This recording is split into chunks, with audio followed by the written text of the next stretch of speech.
Good evening and welcome to the December 17th, 2025 meeting of the City Summit Zoning Board of Adjustment. My name is Scott Loigitz. I'm the Zoning Board Chair. Please rise and join us in the Pledge of Allegiance. I pledge allegiance to the flag of the United States of America, to the republic for which it stands, one nation, under God, indivisible, with liberty and justice for all. Thank you. In accordance with New Jersey Statute 10:4-10, adequate notice of this special meeting has been provided to a newspaper record. It's been posted here in City Hall. This meeting is a judicial proceeding. Any questions or comments must be limited to the issues that are relevant to what the board may legally consider in reaching a decision. Decorum appropriate to a judicial hearing must be maintained at all times. For the benefit of the interested public, this meeting is being live streamed on the city's YouTube page and also broadcast on some of its government channels, which are Comcast 34 and Verizon Channel 3. Transcript of this meeting is being taken using video and audio, so we need all speakers to utilize one of the microphones in this room. Please note the fire exits are to my right, your left, and at the back of the room where you entered. The city has a listening system to assist the hearing impaired. If anyone needs hearing assistance, please obtain the system at the dais and return it thereafter. Ms. Sands, can you please call the roll of the members? Vice Chair Zahn? Here. Mr. Yuko? Here. Mr. Millay is excused. Mr. Nelson? Here. Mr. Curran is excused. Ms. Chifo? Here. Mr. Feskins is excused. Mr. Chanchuli? Here. Mr. Nearing? Here. Chairman Loikitz. Here. You have a quorum. You may proceed. Thank you, Jessica. Andy Ball is the zoning board's attorney. Mr. Ball advises the board members on matters of law and is the key interface with the applicant's attorney. Mr. Ball does not vote on these applications. Jessica Sands is our city employee as the zoning board secretary. Board secretary works with the applicants on preparing their applications, planning our agendas, and keeping our meeting minutes. The board secretary also does not vote on these applications. Also present are experts who are hired annually by the board to provide input. Tonight we have Marie Raffe from Colliers Engineering. Also present is Ed Snigus from Burgess, and he's our board planner. These experts are seated at the table to the right of the board, the public's left. They also do not vote. Our board consists of 7 regular members and up to 4 alternates. All members can participate in the hearings tonight, but only a maximum of 7 can vote. Most applications require a simple majority to be approved. Before we enter into executive session to vote, you'll be advised as to how many votes are required and what conditions are attached to the approval. Each case will begin with the applicant or their attorney giving an overview of the application process to date, the variances that are required. We then hear from any additional expert witnesses the applicant may have to help explain the application and why these variances are needed. The board experts, then followed by the board themselves, may ask questions of the applicant, their attorney, and their expert witnesses.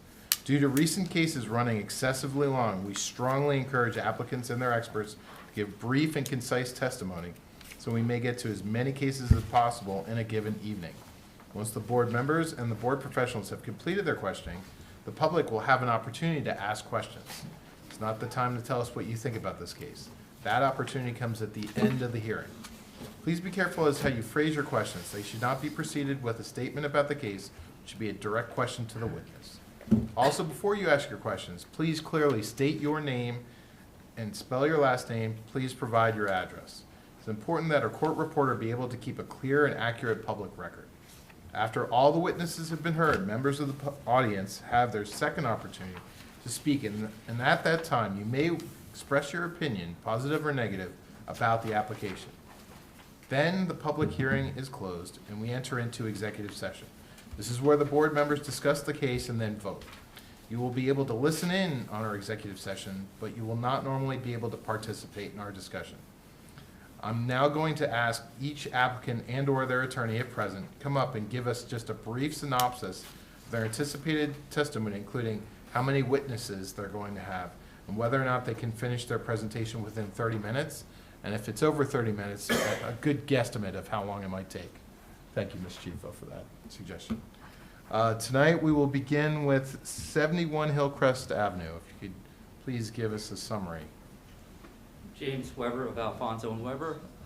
We have 4 witnesses, I think around 45 minutes. Thank you, Mr. Weber. Appreciate it. 19 Ridge Road. Good evening, Samantha Alfonso, and we are asking for an adjournment to allow time to speak with the neighbor about some questions that they had. While the applicant was eager to proceed tonight, it's more important for them to continue to have a good relationship with their neighbors. Okay, and if we could carry that, when would we carry it to? February 2nd, 2026. Can I get a motion to carry this application to February 2nd? So moved. Without notice, I With- imagine? Without notice, All please. right, thank you, Sam. Thank you. Can I get a second? Second. Jessica, can you call the roll, please? Vice Chair Zahn, Yes. Mr. Yuko, Yes. Mr. Nelson, Yes. Ms. Chifo, Yes. Mr. Chanchuli, Yes. Mr. Neering, Yes. Chairman Liketz. Yes. Thank you. We'll see you February 2nd. All right, can I have a representative for 32 Lennox, please? Hi,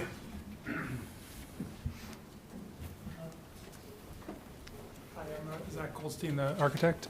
So for 32 Lennox, there's going to be a total of 3 professional witnesses, and the homeowner is Okay. going to also speak. How long do you think you'll I take? think in total, maybe 20 minutes. Okay, great. Through Thank you. Not that we have a timer or anything. Take you at your word. All right. Next up, 19 Oxbow Lane is, we have a defective notice on that, right, Ms. Sands? So that will be carried to, They've been rescheduled for February 2nd, 2026 as well. Mr. Ball, do we have to vote on that or just? No, Okay. they will have to renotice, and then it would be on the agenda for that, once they do provide the valid notice. Perfect, thank you for that. And finally, a representative for 45 Prospect Hill. James Weber, Mr. Chairman, members of the board. 45 Prospect had been penciled in here in the hopes that there had been clearance. However, we also have neighbors, one set of neighbors who I had promised at the last hearing that if we were not going to be proceeding this night, I would let them know. And I waited until Monday, and I said, yeah, we're not going to go, until we found out today that the 19 Ridge is not going. So the opportunity came, and best laid plans of mice and men. So we would ask that this be carried, and I think we had reserved February 2nd as well. Yep. And I would ask February that 2nd. this be done without further notice. Great, thank you, Mr. Weber. Can I get a motion to carry this case I have to? a question. So Sure, how's please. the neighbors going to be notified? I called them. I have their cell number. You gave them the new date. Yeah, and I told, well, they were here at the first hearing, and I said, we're going to try and do it tonight, but if we don't, it'll be February 2nd. Okay. And they just wanted to know, if Okay. you're not going tonight, let us know. So Perfect. I left them a message. Can I ask another question? Sure. When you come back for this hearing, the engineer that wrote that report for the structural, is he going to be here to testify? We can have them here, yes. Thank you. Great. Thank you, Mr. Neary, appreciate it. And Mr. Chanchuli, sorry, I got it switched up. Okay, can I get a motion to carry this to February 2nd? Make a motion. Can I get a Second. Jessica? Vice Chair Zahn, Yes. Mr. Yuko, Yes. Mr. Nelson, Yes. Ms. Chifo, Yes. Mr. Chanchuli, Yes. Mr. Neering, Yes. Chairman Liketz. Yes. All right. Thank you.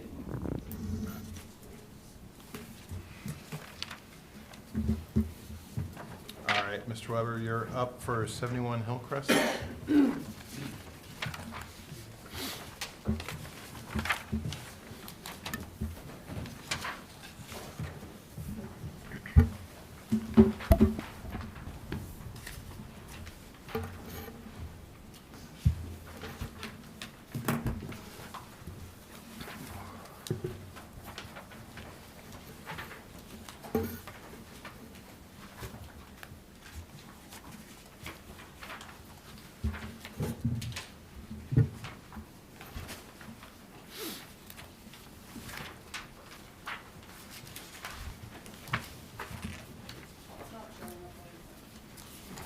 Thanks, Sam.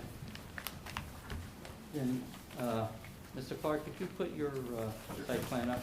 James Weber of Alfonso and Weber on behalf of the applicant, 71 Hillcrest LLC, which is the LLC that is the LLC of Tyler and Lindsay Roden. And they're present here with their family as well. The application is to construct a new home for the elder Rodens next to the Tyler and Lindsay's home at 77 Hillcrest. The home is at a corner lot. It's in the R25 zone district, has 15,700 square feet, so it's sizably undersized for the R25 zone. Also, as a corner lot, the board's aware, you have 2 front yards, 2 side yards, no rear yard. As a result, the size and the shape of the lot has proven to present some challenges in terms of providing a design that meets the requirements of the city DRO. In the review of the staff comments, there was a request for a lot coverage variance. What is being proposed at this point is to remove the connecting walkway that exists from the front door to the driveway.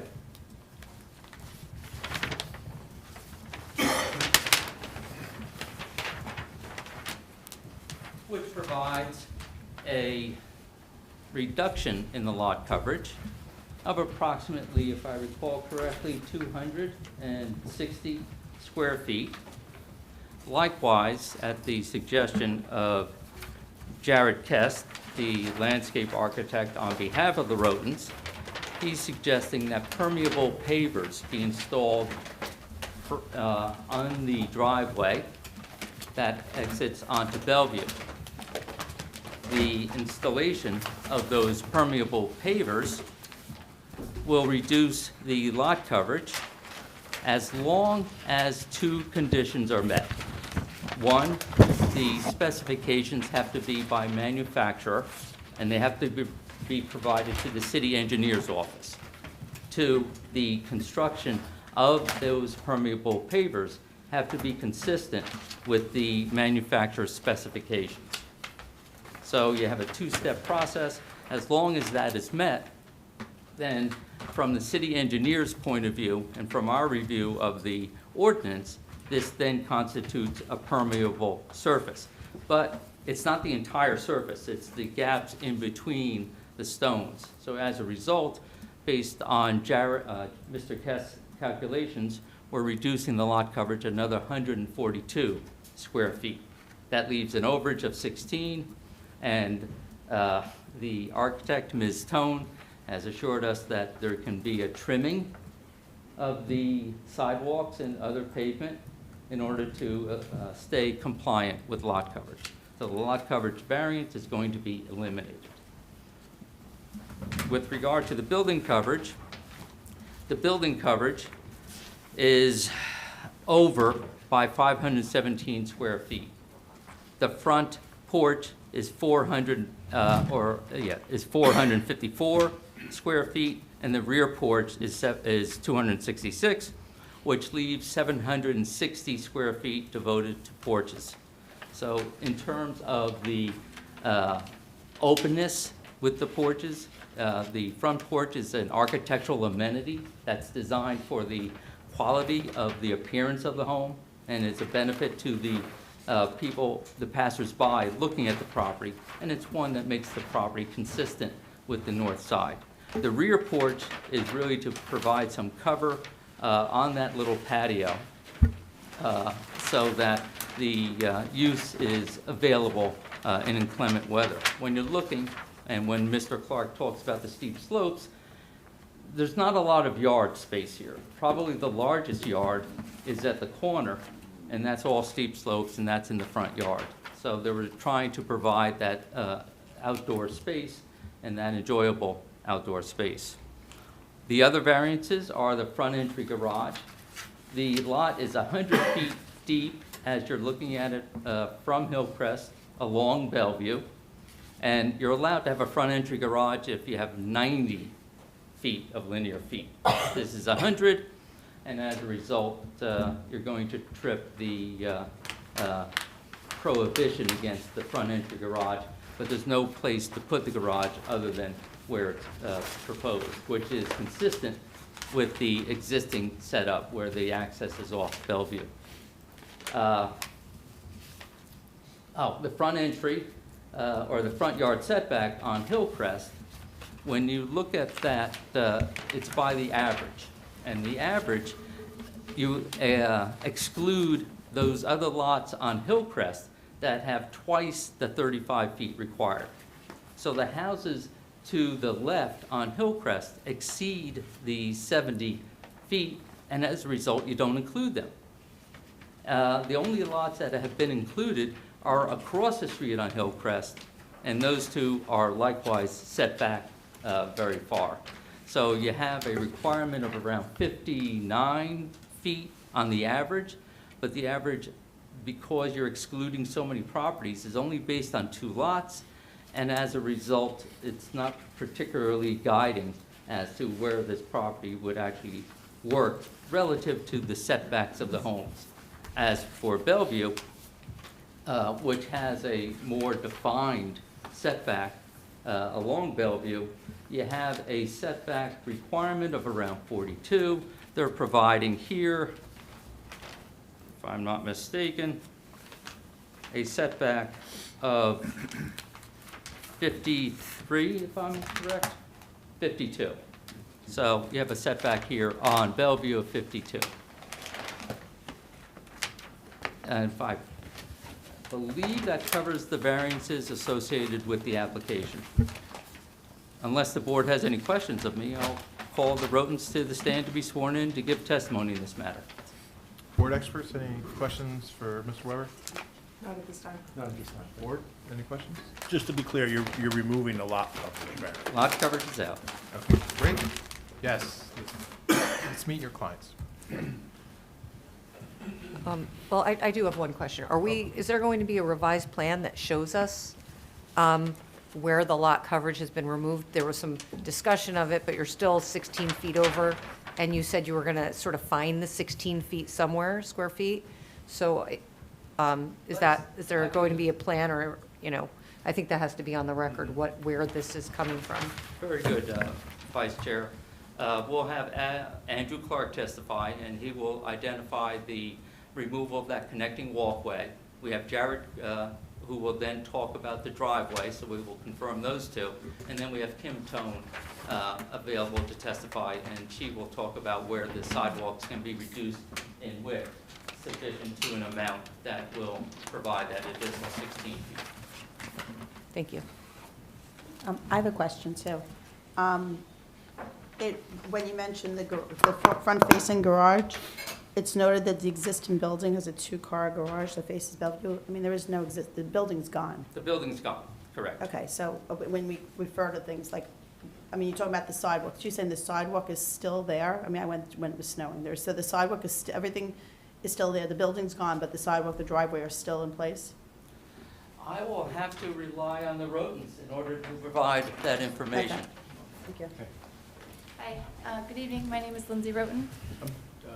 John Tyler Roten. All right, I'll swear you both in. If you could each raise your right hand. Do you swear from the testimony you're about to give in this matter is the truth, the whole truth, nothing but the truth? Yes.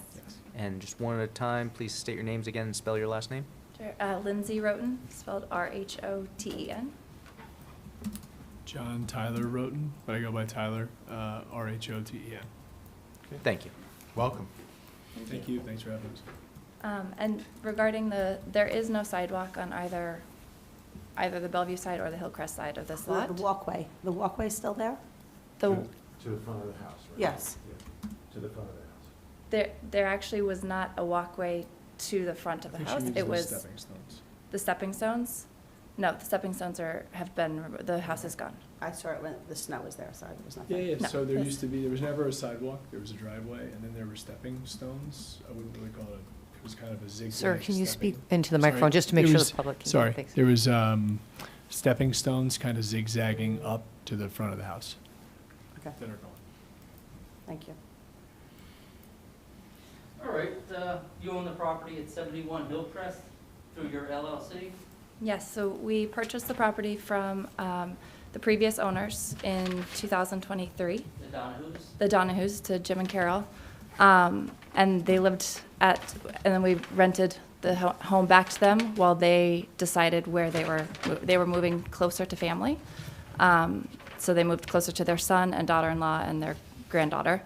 And so we rented back to them for a year until April of 2024. You own, or you live at 77 Hillcrest? That's Correct. immediately adjacent to this? Yes. And that's owned by 77 Hillcrest LLC? No, trust. Trust. Yes. And why did you buy the property? We bought the property, because it was our neighbors, it was, their lot was adjacent to ours. And when we talked to their daughter-in-law and son, they. Yeah, I understand you bought it, but why? Why would you buy the property next to you? Was it for your parents or for Tyler's parents? I think, sorry, this is making it hard for me to speak. Ultimately, I mean, they came over one Sunday and the daughter-in-law talked to us about this potential purchase, and we didn't have any intentions in the beginning. We then thought it could potentially be a place someday for our parents. We had no intentions of knocking the house down. That came later when we found out the information we'll share with you guys. But it was kind of, my brother lives in town on Shady Side, my sister lives in Cranford. We thought it could be a pretty cool place for them to be, and we're dealing with a lot of stuff with my grandmother right now, and we were like, pretty cool to have 3 families around my parents. And So. are your parents here now? Did they just put their hands up? And you had indicated that your intention was to try and use the pre-existing house that's no longer there. That was our intent. What That was our, happened? we started looking around and found a lot of stuff. I mean, we have a guy who does work for us at our house who went downstairs the first time he went and checked the house, and it was so bad in the foundation that his eyes were burning. I think Ken, yours as well, which she can testify to. Then we had it tested, and we found out there was mold, there was asbestos in the walls, and my parents, who are very successful and own 2 homes, I just want to say that because it sounds like we're putting them up. We're not. We're downsizing their house in Ridgewood, and we were like, hey, when you're not using your house upstate or your house at the beach, this might be a good place for you to be. Close to family. Close to family. So that's, sorry, I left that part out, but it's an important part. And we started talking about what to do, and we weren't going to put 2 people, older people in a house that has asbestos and mold and The water level of- issues. And There were quite a few floods, not only through the ceiling, but the foundation and the garage that we were dealing with. I think it's towards the bottom of the hill, and as we knew going into it that there were going to be water issues, we didn't know how much mold there would be.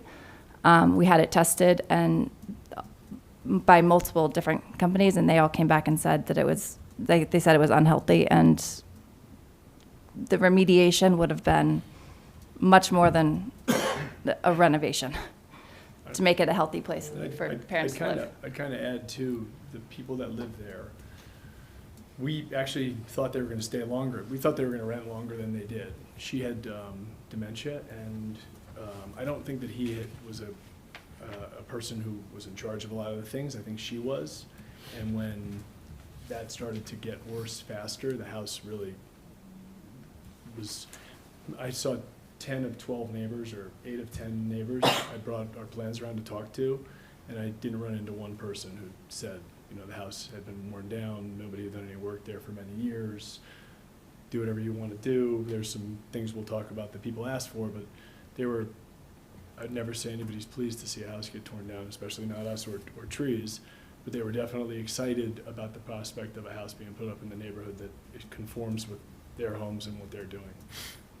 And that leads to the next question. Did you have a chance to talk to your neighbors, and what was their opinion? I did. With There's regard to the one that's proposed definitely in application? Florida, because their house hasn't, it's one light that I've gone by for 3 weeks, and another who we've seen but doesn't want to answer the door, it appears, but everybody else we spoke to, and they were all on board. We had one neighbor who, the neighbor on, I forget their On the address. on the Bellevue side, On the Bellevue 77 side, who Bellevue. we know, had asked us if we could make more of a natural transfer between their property and ours. We were gonna put up a line of trees or giant, I forget what they're called, giant, yeah. And we said to them, absolutely, and we actually said to them, listen, this lot is tricky, we can't move the house more. Would you be open to giving us some of your space? Because she has space, a lot of space, and she's like, absolutely. If you guys are willing to put the planting in, we're willing to give you guys space on our side to make it feel more open. The So other neighbor, looking at the diagram that's on the screen now, LP1, which is the landscape plan, would that be the neighbor to the top of the sheet? yes, sir. So, What- and what the is the address neighbor of to that? the left is our Wait, wait, with this question. What was the address of that, the property we're talking about? the neighbor? 77 Hillcrest, That's or I'm not- sorry, no, no, 77 Bellevue. Yes.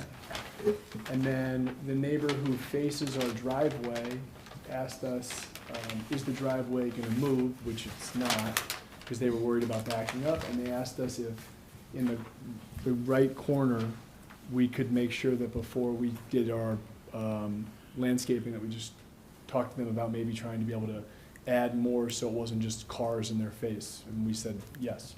And so when you're talking about, again, referring to LP1, that would be the top right corner? Yes. And I'm not sure how to phrase a condition where there's going to be cooperation among the neighbors, the one that is at 77 Bellevue and the one that is across the street at Bellevue in terms of the landscaping. I think we would ordinarily go with something along the lines of the applicants will coordinate with the neighboring property owners regarding the landscaping plan and additional plantings in those areas. Is that acceptable to you? Yeah, great. And I think the Forester's comment was addressing 77 Bellevue. That's why I wanted to confirm the address, so he may want to have him review that. Is it 71? The house is at 71 Bellevue, that we're talking about, And they're at 77, They're- yep. They're Right. next door. Well, they're. So we're 77 Hillcrest? They're 77 Hillcrest. Hillcrest. It's confusing because they're all the same numbers there, Oh, but. sorry. I think this is it. So I'm sorry, it's 71 Bellevue 71 is Bellevue, our right? lot, 'Cause that's- but I'm sorry, 71 Hillcrest is the lot that we are discussing tonight. Yep. 77 Hillcrest is Right. where we live, Yep. and 77 Bellevue, same number, just different streets. Right, okay. Are both lots on either side of the side yards. That's 77. Yeah. So the Forester was addressing 77 Bellevue, just to be clear. Yes. Yeah. Makes sense. So 77 Bellevue is where you're proposing the landscape. Correct. Thank you. And then it would be, according to the tax map, the other property would be 67 Hillcrest, which would be lot 8.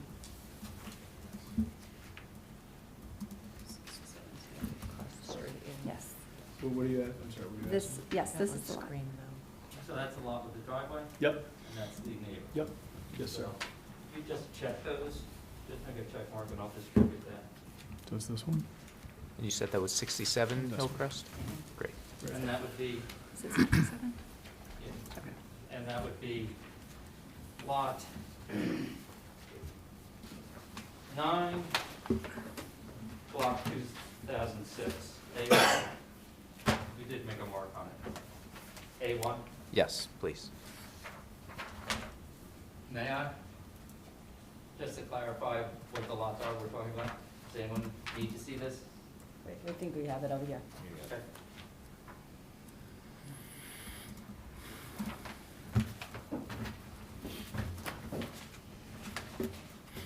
Did you have a chance to review the staff comments of the board's professionals? Yes, sorry. And would you be willing to agree to those conditions subject to the opinions and advice of your experts? Yes. I have nothing further, Mr. Chairman. Great, thank you. Board experts, any questions for this witness, or you want to wait for their professionals? I'm going to wait for the professionals. Just one quick question. It looks like you have a sidewalk that's connecting to your property. Is that correct? Correct, And you're looking for that because of the interconnection between the families. Thank you. correct. Any questions from the board for these witnesses? I have one. Sure. It's the $64,000 question. why not just build a house that fits within the zoning and no variance is required? It sounds like it might, and I'm going to be a little above board here. It sounds like there's a third residency. So is it going to be primary? Not our business, doesn't matter. But why not just build it so that it meets the zoning for the neighborhood? If I can, we're going to have Kim Tone come and testify, because at this point, we're over with regard to the building coverage. Mm-hmm. The front entry garage, we can't do anything about. Correct. With regard to the setbacks, and this will be Andrew Clark, the setbacks to conform with Hillcrest put you at around 60 feet off Hillcrest. So then you have the side yard of 17, you're 77 feet, and you're at this point creating this tiny little building area within the zone. So Yeah, you're really that makes working- sense. So the front yard, and that's why, the building area, that again is the aesthetics, and that's why we need Kim Tone to talk about that front porch. Okay. Great, thank you. Mr. Weber, next witness. I would ask that Kim Tone be called to the stand to be sworn in to give testimony in this matter. I have a question about your response to Mr. Nelson. So the property, the house that was there before, that size fit in with the neighborhood, correct? Oh, I believe that the house that was there was in violation. So it's remember this lot is 15,700. So you're talking about, and a corner lot requires the 25 plus 5. You have an existing lot here. So when you're talking about that size of a property in the R25 zone district, you're just going to bump into all of the various So standards. the house that was on the property before, how many non-conforming aspects of it? How many non-conforming variances would there have been on Oh, the house that was I there? didn't do a study of that. Okay, are we talking about as many, like 4, or are we up to 4 or 5 now? Was it that many, or was there more? Just Without having the topo survey in front of me or that study, it wouldn't be possible for me to answer. But I believe that Andrew Clark is already preparing to answer that, to the extent he can. Yeah. Yeah, well, he has the we site get it from data. the Okay, survey. thank Yeah. you. Great. Ms. Tone, you're up. Do you want to testify at the board or wherever you're comfortable with? Grab the handheld. Grab it? You'll just have to turn it I'm on. not gonna say.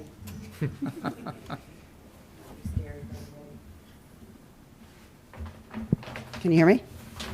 Yep. Yes. Good. All right, if you could please raise your right hand. Do you swear from the testimony you're about to give in this matter is the truth, the whole truth, nothing but the truth? I do. And please state your name, spell your last name. Kimberly Tone, T-O-N-E. Thank you, and I know you've appeared before us a number of times, including relatively recently. Any changes to your credentials since the last time you were here? No changes. I imagine the board would like to accept you back once again. Absolutely, welcome back. Thank Please you. proceed. Okay. A little background, you're familiar with the application that's before the board? I am familiar with the application. And how did you achieve that familiarity? The Rotens hired me for, this is the second project I will be working with them on. They hired me for a house, their beach house in Manalooking, and then they, when they bought this, they approached me to help them.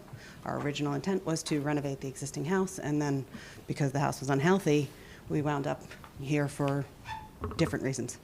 And you're familiar with the development regulations ordinance of the City of Summit and the City of Summit? Yes. And how long have you been working in the City of Summit? Ooh, that's a scary question. 1993. Thank you. Okay.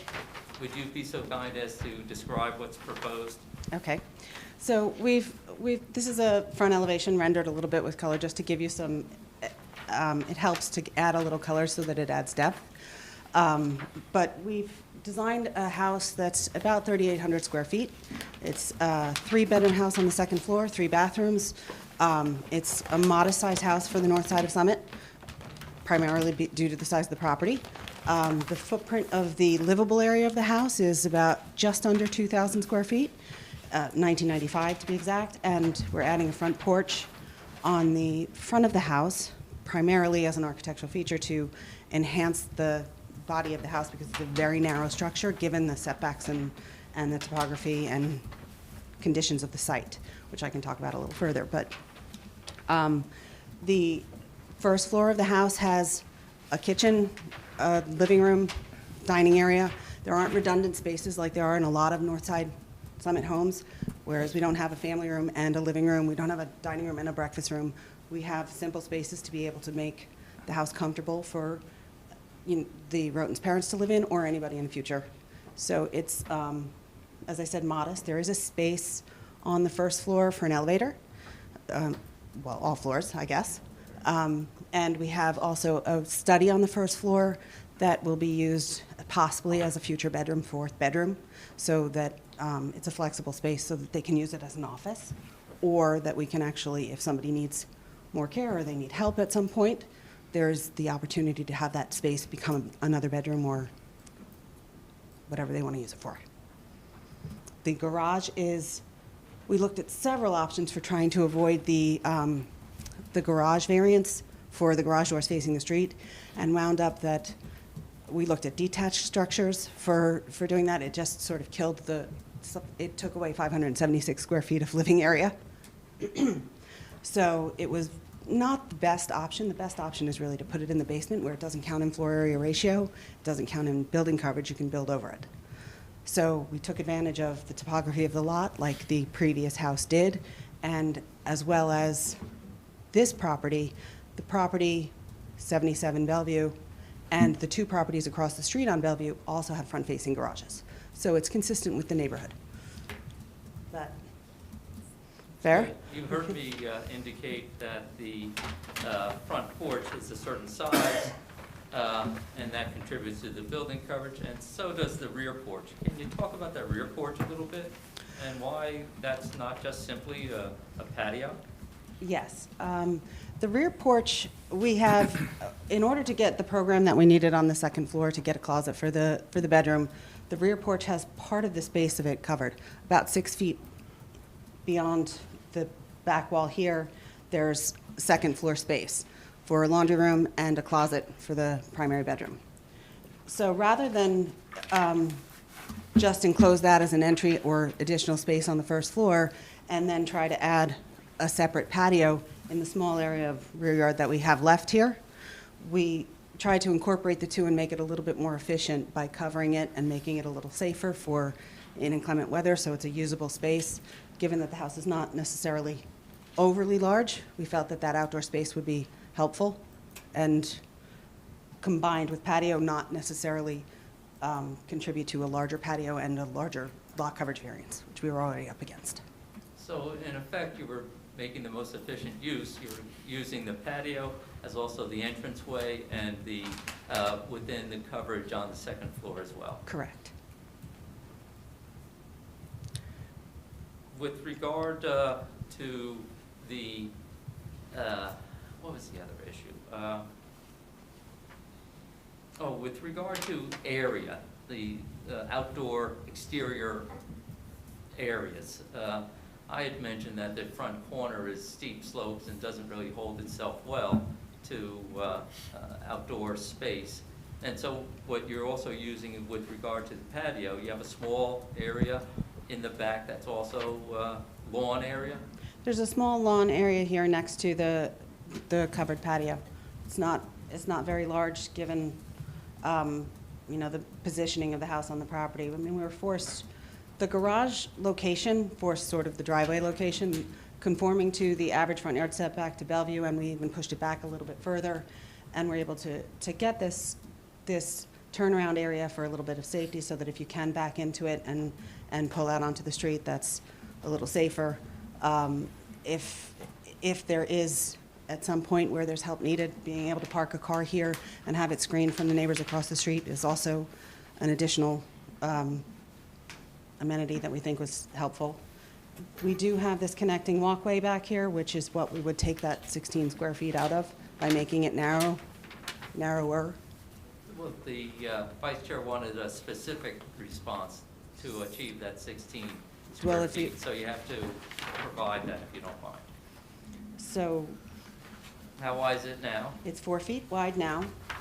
From the corner to here, I think if we took out 3 inches, that's probably 24 feet. All right, and so should we mark an exhibit? Would that help? Can we just get an updated? Yeah, what is the Plan length is of the a walkway condition. there? I can't That's see. right. I think it's 48 feet from here to here.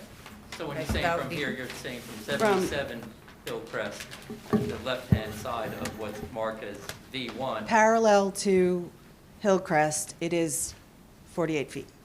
So that would be 12, then that would be getting rid of 12 square feet right If we- there. If you did 3, you said reducing it 3 inches?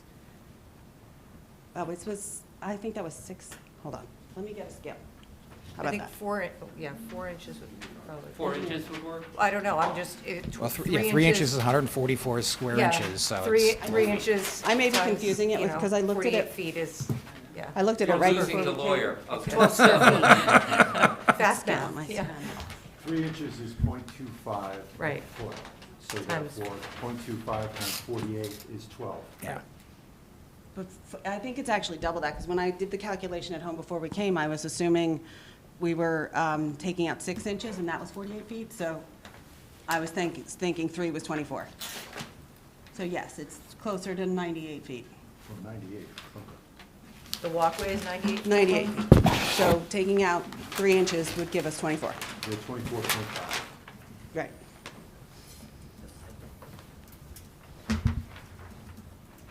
So in addition, this, Just wait. If you don't mind. I don't I didn't mind. mean to interrupt. They're reducing it with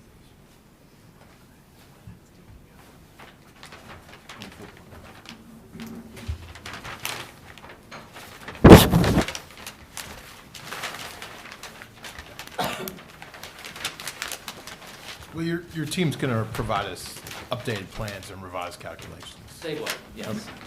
I have nothing further, Mr. Chairman. Board experts, what questions do you have for this witness? No, I think I'll just wait for the engineer. Great, thank you. You needed the overall building coverage as well. I think what was described in the opening testimony was that, opening presentation was, the front porch is representing a certain square footage. Identified as, bear with me, I apologize, 760 square feet. I think that's with the back porch and the front porch. 720 when combined the front and the rear. 720. Is that correct, Ms. Tone? the actual footprint of the porch is, yes. Okay, and those two elements are both just one story, correct? They're one-story porches. Mhm. There is a section at the back porch that will be built over part of it. So the second floor extends over part of that porch, about 105 square feet. Okay. And there is 2 sections, these 2 gable ends here project out a foot Right. over part of the porch, which is, I think, 34 square feet. But that 720 does not include those overhangs, or it The does? 720 does. It does include, so we need to factor out, 581 is the calculation without, okay, and 517 is the building coverage variance.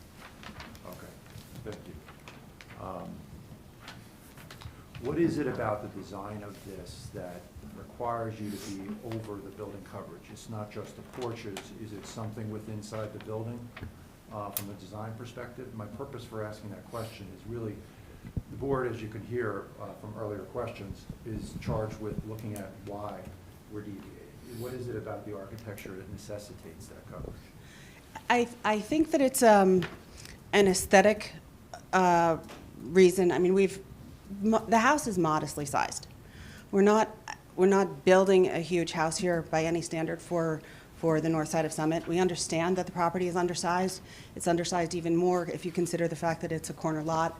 Corner lots are usually bigger. In this case, we're smaller than the typical lot in the R25 zone, and even exacerbated further by the fact that it's a corner lot. So we are thinking that presents some issues. The average front yard setback issue, the garage door facing the street, the trying to conform to the Bellevue average front yard setback, all creates a very narrow house. The locations of the steep slope on the property, which we're trying to avoid and minimize disturbance to. At this corner here, I don't know if you can see, up here, and the steep slope continues around the front here, which Andrew will testify to all of that, but the positioning of the house here, and it created a linear house to get the program that we felt we needed and to get the spaces open to each other, to have what's a modern amenity for a typical house on the north side of Summit. This is, as I said, it's not the typical program. It's a smaller house than what the typical program is on most north side homes, at least the ones that we design. And the front porch gives some architectural character to the building that I think is necessary for it to otherwise it feels very boxy. When you design homes that have no one-story features on them, they just appear very flat and sort of, in my opinion, unattractive. So we're trying to add the character to the house by putting that porch on the front. And is there other details as far as the architecture that reflect the style or at least the character of the neighborhood? I think that the massing of the house reflects the style and character of the neighborhood. The details are traditional and colonial. And yes, that's very common for the area. That's a good point, Mrs. Snickes. Perhaps we can go into materials. Yeah, that was one offering I was going to go for. Go ahead. So the windows will be a good quality window, probably Marvin. As we haven't really discussed that at this point. We're like, are we building a house first? The exterior wall material will be shingle. The roofing is, at this point, an asphalt roof, but there have been discussions as to whether or not that gets upgraded to wood at some point in the future. Really depends on the cost of the overall structure and what they want to invest. But at this point, I would say asphalt for the shingles. All traditional details, so we will have traditional wood-style columns. They'll probably be made of AZEK painted to look like wood, so that they last a little bit longer. What's AZEK? AZEK is a PVC trim product that we use because it doesn't decay. But it replicates the details of wood. And then what's the siding? Siding is cedar shingles. So when you say cedar shingle, you're talking about natural wood cedar shingle? And you understand, and I'm now asking the applicants, you understand that what the architect is alluding to and testifying to is going to be a condition, and you're going to be held to siding this house with natural wood cedar shingles. Yes. And also on the foundation? We've put a thin stone veneer on the foundation to replicate a stone foundation, and that continues on the chimney as well, or the chimneys, the one at the rear and the one at the side. Okay, thank you. Thanks, Ed. Board members, what questions do you have for this witness? So if I were to understand you correctly, the variance for the building coverage is because of the porches. Yes. So if we were to make the house a little bit smaller, I mean, we can certainly make a house smaller, but I think at some point, this house is not viable much smaller. It's a 1,995 square foot footprint. which if a smaller house would fit better on a lot? Would it, is the current house over massing a lot, No, where a smaller house may not? I don't agree with that. I think that, there are plenty of areas with this size property in Summit that have this size house on it. Can you give me an example? Sorry. Do you have an example in your Anything in the studies? R15 zone? Okay. I'm just troubled by I understand the front yard setback, the side yard setback, all that kind of stuff, but you're blaming the overage on a porch, front and back. I'm not Or if that- blaming- I mean, not blaming, you're requesting the variance because of the porch. Right. If the house were a little bit smaller, maybe a foot less wide, foot less long? You're gonna, because now we're nitpicking about 3 inches on a sidewalk? Well, you're talking Right. about 500 and something square feet. You're talking about 517 square feet, so it's essentially the size of a garage. You'd be taking away a significant portion of the house, like that much. With a foot? With a foot? Yeah, a No, foot. to get within compliance, right, Don? To get Oh, To get yeah, a well, but then that would 14%. that would also make the porch smaller.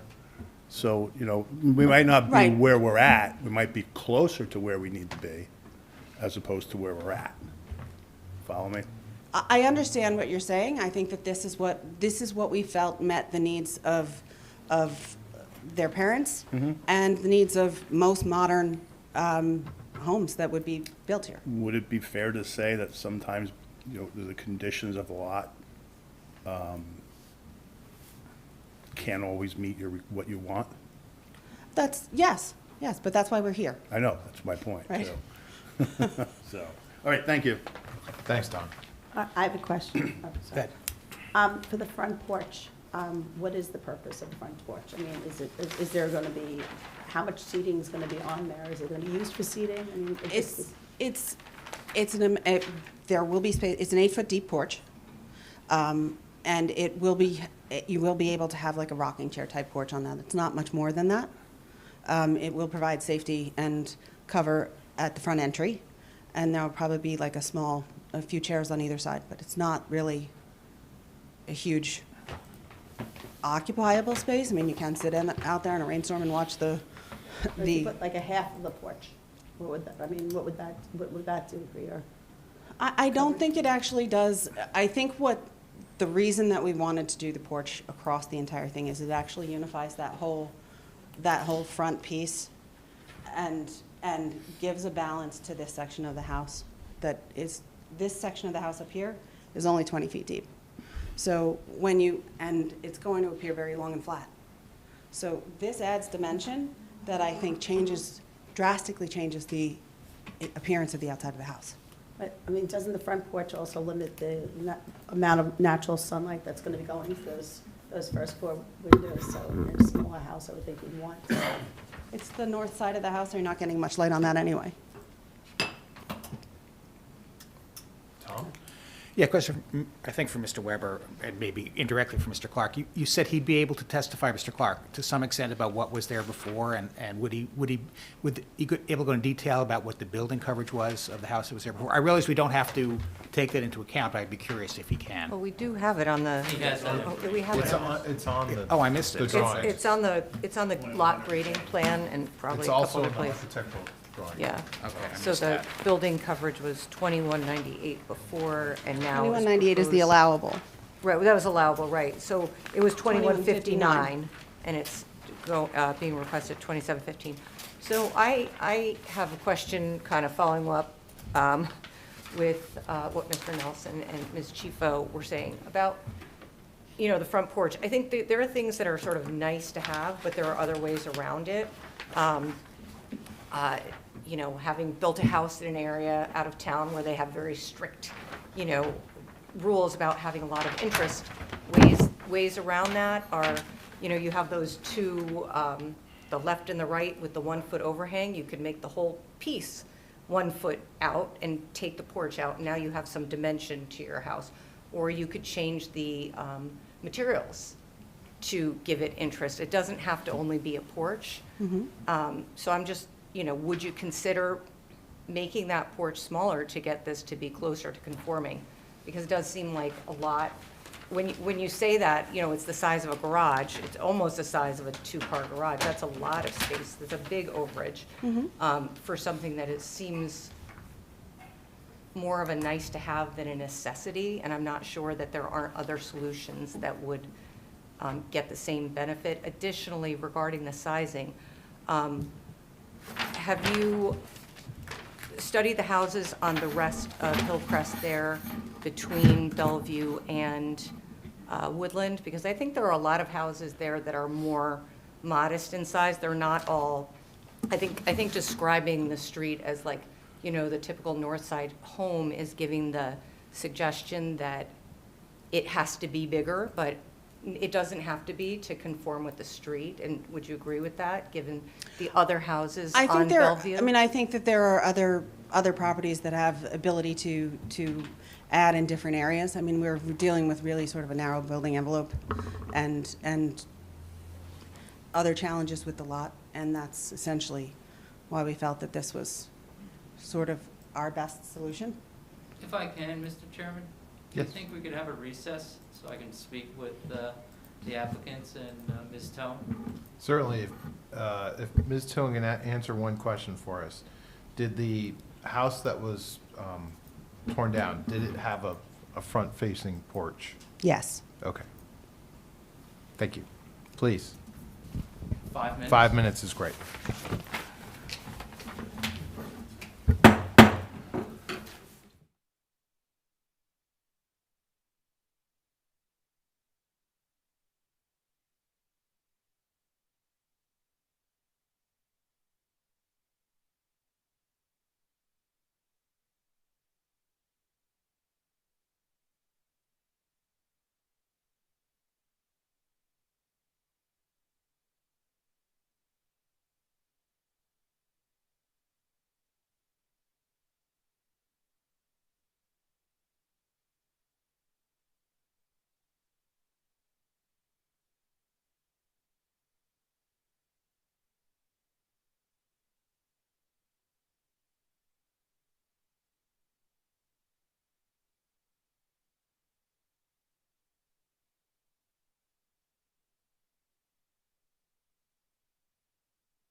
board.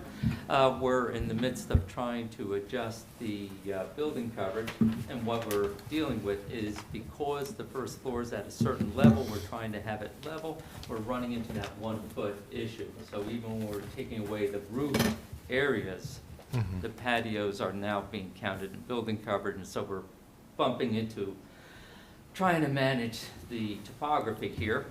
So we need additional time. So perhaps the board would like to take the next applicant. Okay. And we'll come back and be able to provide that additional information. Likewise, there was also the chance to speak with Mr. Sneakus and Mr. Ball. Took another look at the lot coverage definition. So we're trying to adjust the lot coverage again to get rid of lot coverage. So just Okay. a small lot. Understood. The All right. R25 zone. So we will circle back with you, and in the meantime, I'm going to introduce 32 Lennox.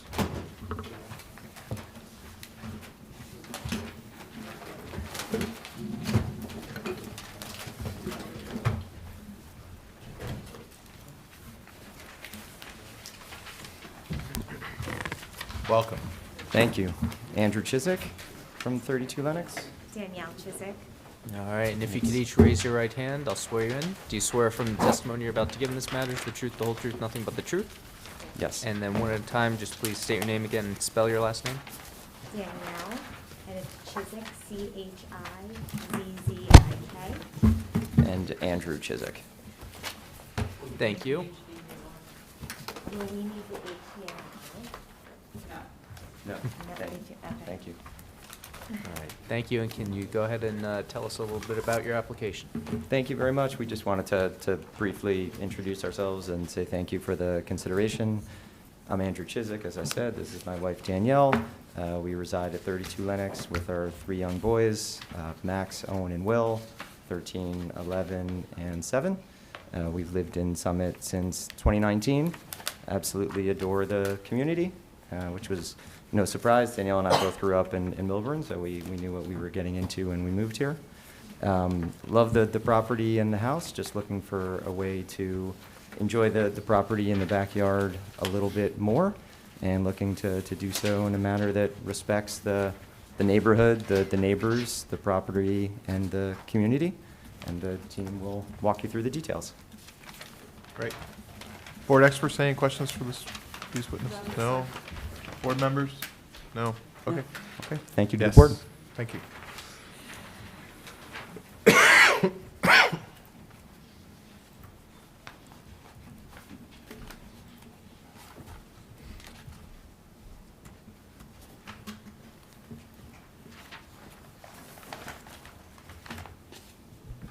All right, if you could raise your right hand, do you swear from the testimony you're about to give in this matter is the truth, the whole truth, nothing but the truth? I do. And please state your name, spell your last name. Peter Korzen, spelled Korzen. Thank you, and I know you two have appeared before us a number of times, including recently. Any changes to your credentials since the last time you were here? No, there are not. All right, I imagine the board would like to accept you back once again. We would. Welcome back. Please Thank you. proceed.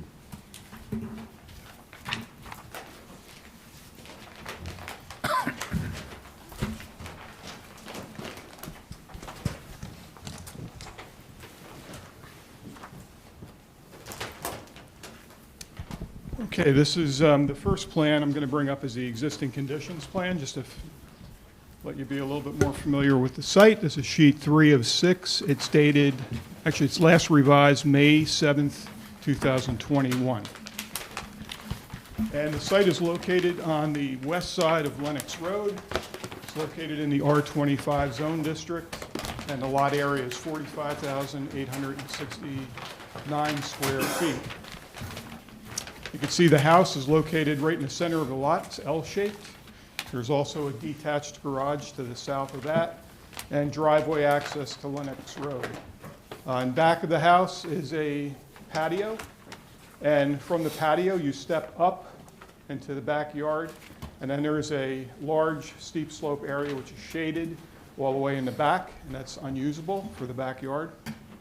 There's also a steep slope area that's shaded in the front yard. The total amount of steep slopes is over 11,000 square feet for this lot. In the front, there's also a covered landing and a walkway that leads out to the driveway. And there are several mature trees. You can see those with these symbols, both conifers and deciduous.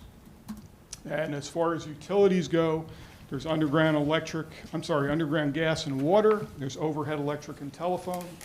There's an existing sanitary sewer lateral that runs from the front of the house out to Lenox Road. And there is some stormwater management for the front of the house, and that's based on a 2003 plan and permit. One of the stormwater management systems is a 2-tank dry well system, and I believe, based on records, that picks up runoff from the side of the house, and there's some catch basins there, and also possibly a portion of the roof on that side. The other part of that stormwater system is a single dry well that's located to the south of the 2-tank system, and that picks up runoff from the 1-story garage, detached garage. In back of the house, there's no stormwater management. So as far as I know, there's no connection from the roof leaders in the back or any drainage from the patio or anything. That's all uncontrolled, and all sheet flows off of the backyard. Towards the front, because this area is higher.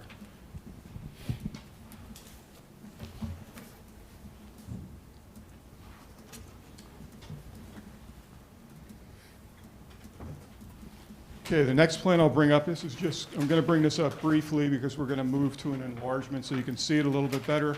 But this is the lot grading plan. This is sheet 1 of 6, last revised June 26, 2025. You can see it's at the same scale as the previous survey, and the proposed improvements are all in the backyard with the exception of a sanitary sewer lateral, which connects from a proposed pool house in the back to an existing sanitary sewer lateral in front of the house. So moving on to the enlargement, which is sheet 2 of 6, dated June 26, 2025. You can see the back of the house at the bottom of the sheet, and you can see the existing patios right there. So what's being proposed as you move from the bottom of the sheet to the top, or from east to west, is some steps, some new steps that go up into a proposed patio that surrounds an in-ground pool. Directly to the back of that, to the west, is the pool house located right here. There is a pergola on top of a patio to the south of the pool house. And as far as topography goes, we're going to fill in this area to make it more usable, the steep slope area. Currently it cannot be used because it is so steep. So in order to make that transition, there are some retaining walls that are required. One of them is located right here in back of the pergola. And the height of that starts at 1 feet, and as you move to the north, the maximum height is 8 feet, right at the back of the pool house. And that happens to be where a terrace is located, because there are 2 doors for the pool house. One of them is at the upper level, and that faces the pool, and then there's a lower level door that leads out to that terrace. And you're going to hear more about the pool house from the project architect. To the north side of the pool house, to make that grade transition, there are some steps, and there's also another retaining wall, not as high as the other one. It's a maximum of 4 feet high. Again, that starts at 0 feet. The maximum height of that one is 4 feet, right at the bend of the wall at that location. Utility-wise, there is a water service line that runs from the back of the house to the pool house. There's also the sanitary sewer lateral that I mentioned previously that runs from the pool house to the front of the existing house. And the big advantage of this plan is that there is now stormwater management. So we have a very substantial stormwater management system that's shown immediately to the south of the pool, and it includes 3 dry well tanks, and there are 15 lawn inlets surrounding this area, in addition to 2 area drains in the patio. So that runoff all gets captured. In addition to that, the roof leaders from the pool house go to the dry well system as well. And I know this was a comment in the board engineer's memo, which I'll get to shortly, but the tributary area to the dry well system is 4,114 square feet, I believe. And that's slightly less than the net change in impervious surface, which is 4,464 square feet. But I'd like to point out that the pool itself, the water surface of the pool is 900 square feet. So I understand that from a zoning perspective, it's considered impervious surface. But from an engineering point of view, that water is not, runoff from that area is not going to get to the dry well system. So I believe that what we have designed as far as the tributary area, even though it's less than the net change, is sufficient. And it's a very, as I mentioned, a very substantial system. These are standard dry wells. They're 8-foot diameter, 4-foot deep, over a 2-foot deep stone bed.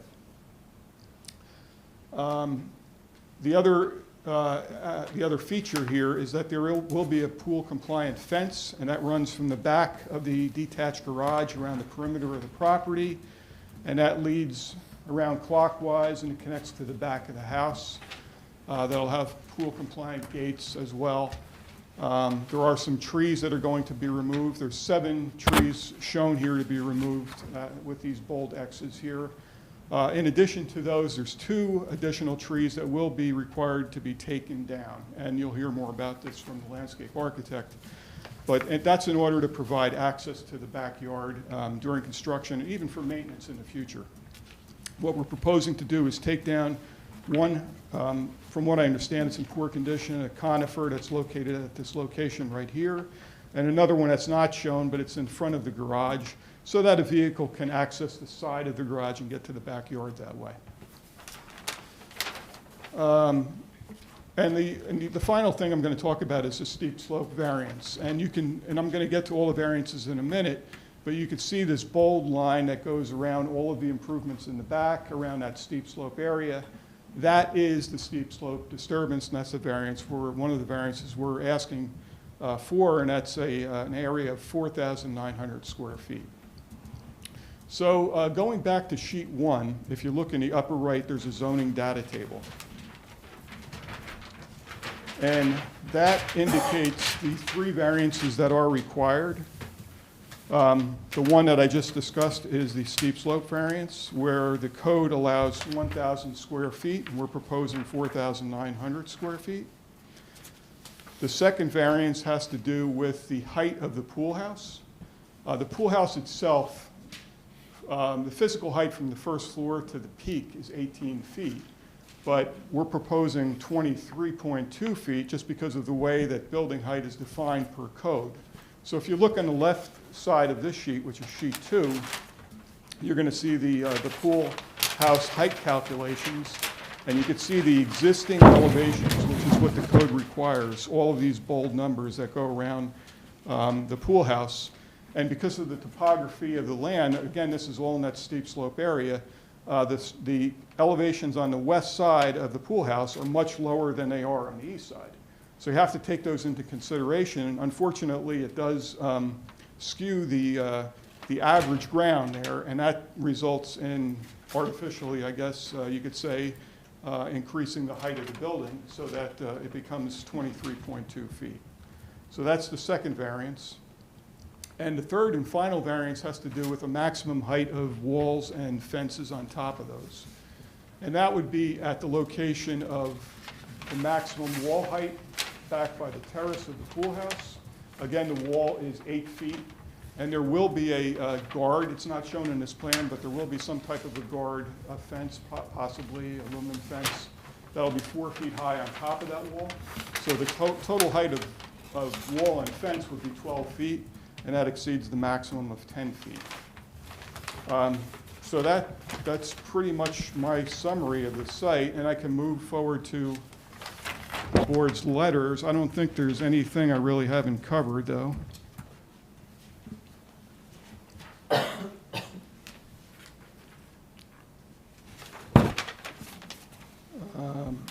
Unless Rafe has any questions, I think I've covered everything. Board experts, what questions do you have for this witness? So, so I just want to clarify, although the dry wells are not collecting the total increase in impervious coverage, you're claiming a credit for the pool, because that has some storage value to it, which is not actually getting to the dry well anyway. Is that Correct. Is that correct? Okay. And I don't know that I take any exception with that.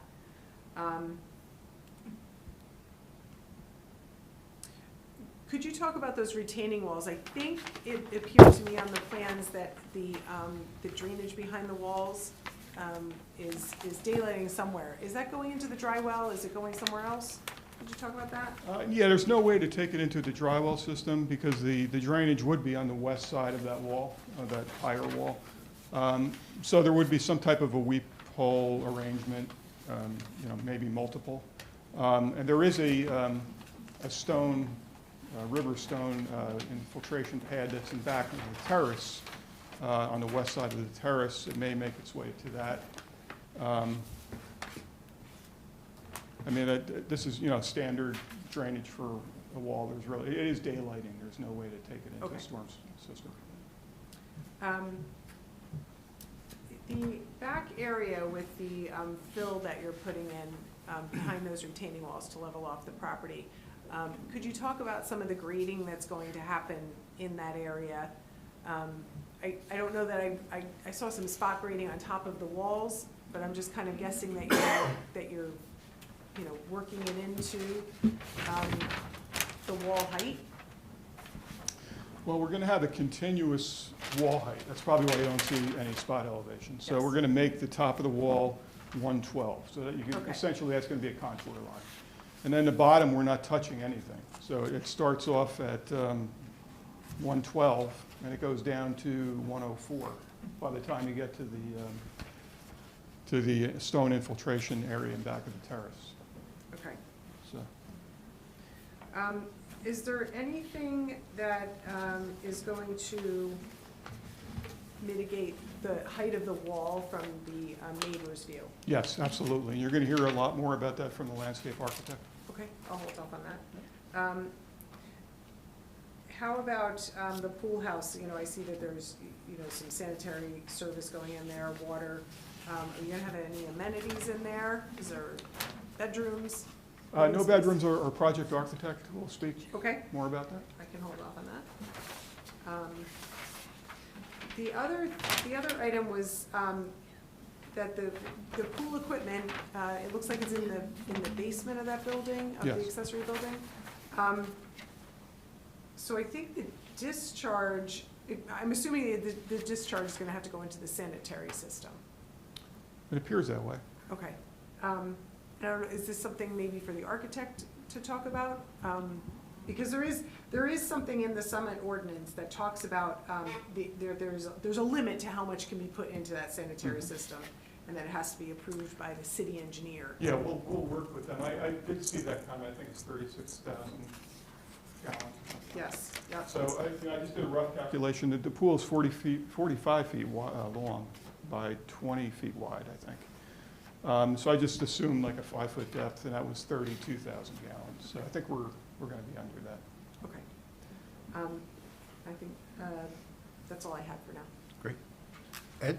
Mr. Chairman, regarding the pool house, and maybe this might be a question for the architect, and I probably should have maybe even asked the owners of the property, what is it about this building that will ensure the town that it will not be a second residence on the property? Is there anything you know?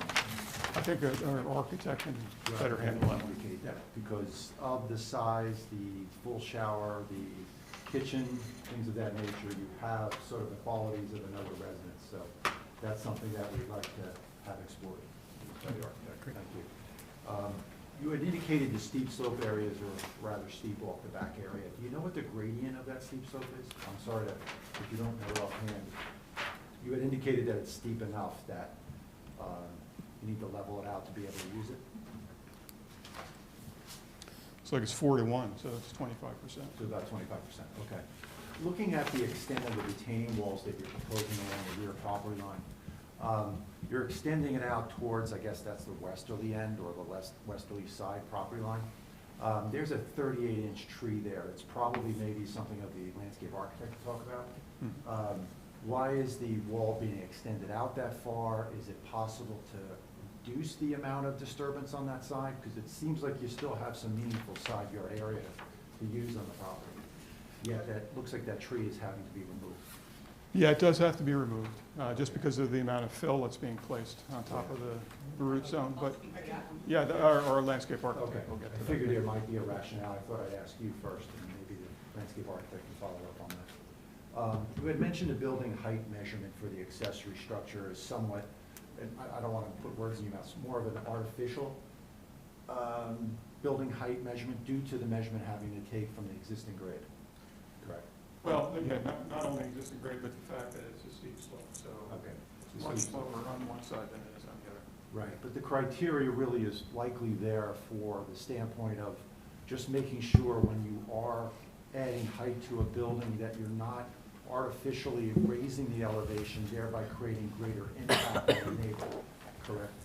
Off of a building height measurement. So, in other words, the reason why it's taken from existing grade is so that you're not adding additional slope to an area and then taking the building height from that area. Would you not agree that's sort of why a rationale like that is created?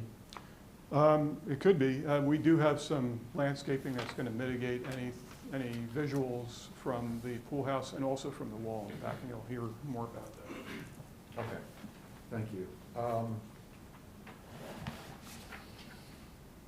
Is the existing non-conforming shed and foundation ruins being removed? Yes, they are. Forgot Okay. to mention that. I know you had that in the plan, I just wanted to do the right testing. Thank you. Has there been any other alternatives other than where you're proposing the pool house explored, or do you know anything? Not since I've been involved. This Okay. was the original concept. Okay, thank you. No further questions. Thanks, Ed. Board members, questions? Yeah, I think this will have to be addressed by the landscape designer, but I want to make sure I understood your testimony. The forester notes that there are 4 viable trees proposed for removal that would need to be replaced. I think I heard you say there were 2 or 3 more, or?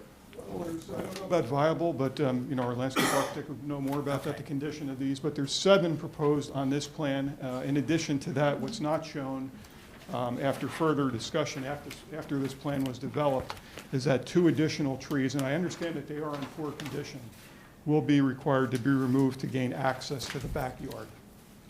So that'll be an updated plan. All right, so I guess I want to hear from the landscape designer if those were trees that the forester plans he saw were marked for removal, and I guess the landscape designer can address that. Yes. Okay. I have a couple of questions. One is regarding the pool, because obviously, we're not in California, so the pool is not all year. So there are, 8 months a year, 7 months a year, the pool is going to be covered, and then that would not, then the runoff would be going, right, off of the pool cover onto the property.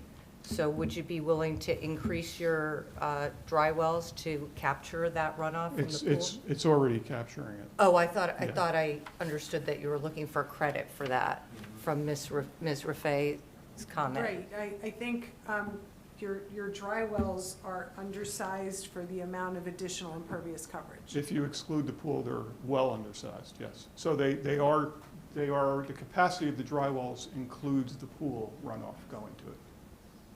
But what my You just said, I'm comment- sorry, I'm confused, because you just said it's undersized, and then you said it includes the pool. So I didn't mean to say undersized if I Okay. did. It's the capacity of the dry well system includes the pool runoff, the way it's designed right now. Includes that per as city impervious standards. surface?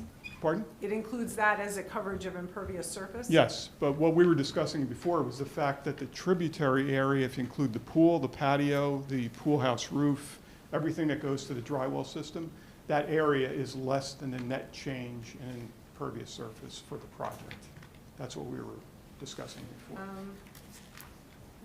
That was a comment. I have to convince myself of that. Yeah, I'm going Because to wait I'm- for some I'm guidance from looking- Ms. Raffay on that, because it sounded like something different when you were discussing. But while you're looking at that, my other question, this may be for Mr. Snykes, or probably for Mr. Snykes, maybe Mr. Ball, 2 questions related to the pool house. One is regarding the height. Given that it's actually 2 stories, how does that, because, if you look at it from the back, it's actually like 25 feet, 7, more than that, because there's a little part that's not measured. It's probably almost 26 feet from the back in height. So how does that, it's not sort of the typical accessory structure because it has a lower level. Right. First of all, does that need a variance as having an extra level for an accessory structure? Because usually we only see single-story garage, pool house. I've not encountered one that's 2 stories yet. Yeah, what you'll see, sometimes we'll see a garage though with an upper story. Right, above like it. a half story or something. Maybe a half story. So in that situation, the way the regulations currently cover accessory structures is by the height. There really isn't a story measurement for accessory structure. So that's how we regulate the mass and impact. So that second story aspect of it sometimes is in a roof area. It's either in the roof area or not. In this situation, it's acting more like a 2-story. So, I mean, from one angle, would you say this might present as a 1-story, 16 feet, but from another angle, perhaps the neighbor's side, this might present as really 2 stories, correct? As 25 feet in height or so? Well, without considering the proposed evergreens that are back there, and you'll hear more about that. And then this is a question for probably, because we're on the topic of variances, because you were discussing all the variances, for Mr. Snikes or Mr. Ball. Is there a variance required to have a kitchen and a bedroom and a bathroom in an accessory structure? Because this is something that has come up in a bunch of recent cases, and none of those, it was a important criteria that they not have a kitchen in it and that they not have a bedroom in it. So now here we have one with a kitchen and a bedroom and a shower. What is, No bedroom. it says bedroom, right on the plan. It says golf simulator / bedroom, and then there's a bed shown in the pool house plan. It's a sofa bed. Well, Yes, our- it's our- there. It's either a Murphy bed or a sofa bed, but it Okay. shows a bed. Our project architect is here, and he'll discuss it. Regardless of the answer to it, Yeah, so there's, and Ed, you can chime in if I'm missing something, but there's no explicit requirement that there be no kitchen or no facilities of a particular kind. There is a requirement in the code that no accessory building shall be used as a dwelling unit or for the conduct of a home occupation. So that's what we're trying to avoid with that. Okay. Usually, if there's facilities of that sort in the accessory building, what we would ordinarily get is a deed restriction that prevents, the accessory building from being separately occupied or, rented out, sold, anything like that, to avoid that sort of multifamily use. I would concur. But the word bedroom, it should not even have a bedroom at all. right, because Yeah, then it's habitable. Yeah, that's not. Yeah, I mean, but it's, if it's, on the yeah, I mean, it plans, does say yeah. bedroom, so that's It's on why. your copy? It's on A1. It's on A01 Number too. 4, drawing number 4, the Yeah. 4, First and one. then in A, both show, one says bedroom and the other one shows a bed.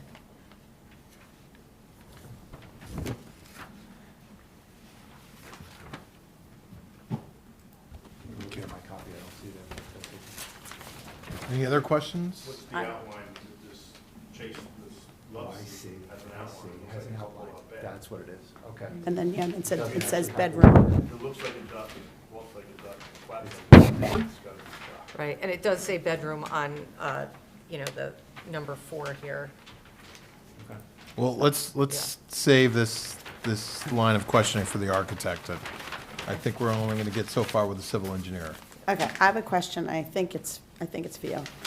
So, as we mentioned, we live in the Northeast, and the pool's is going to be closed a good portion of the year.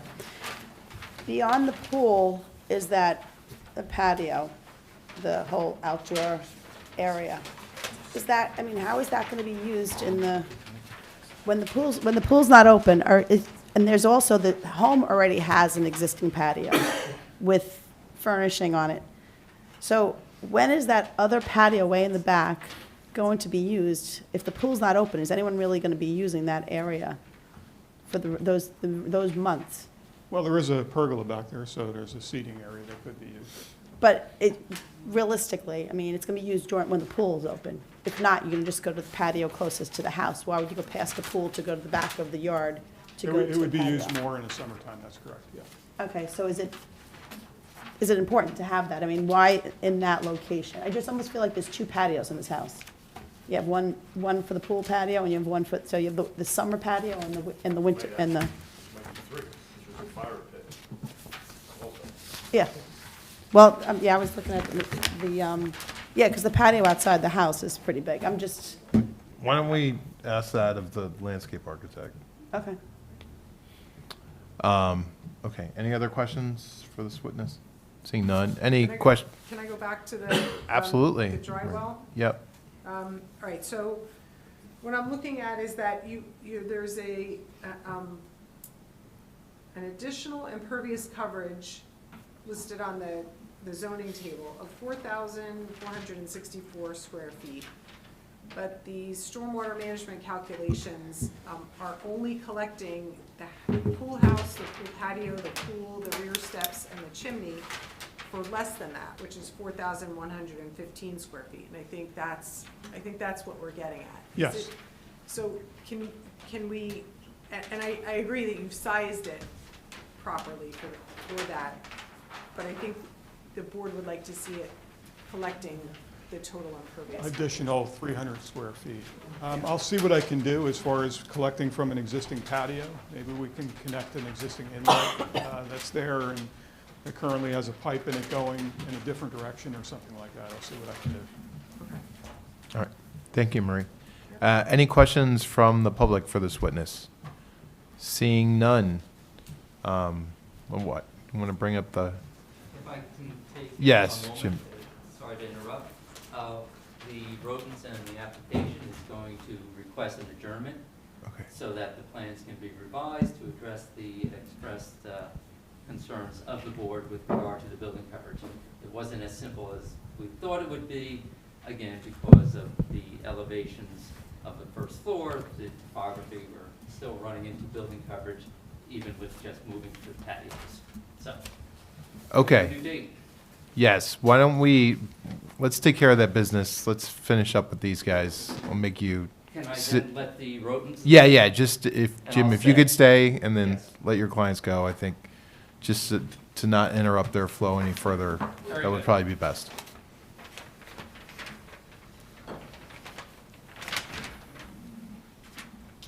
I'm just going to grab the landscape. Yeah, of course.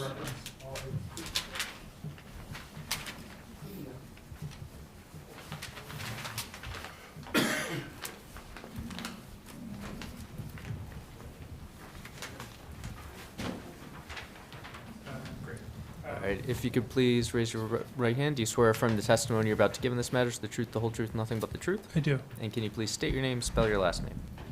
My name is Zachary Goldstein. Goldstein is spelled Goldstein.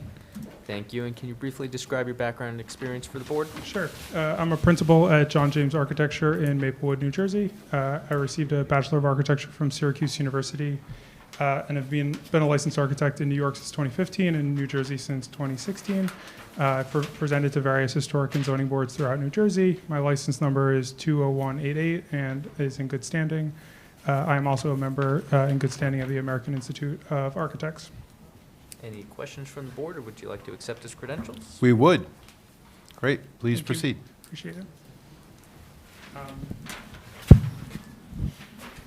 So just to give a little bit of background, I know that that Pete had kind of presented a lot of the kind of like civil information as well as the zoning, but just to kind of touch base on overall kind of reason for the application, Andrew and Danielle Chiswick request permission from the board to build the new pool house and pool located at their property at 32 Lenox and Summit.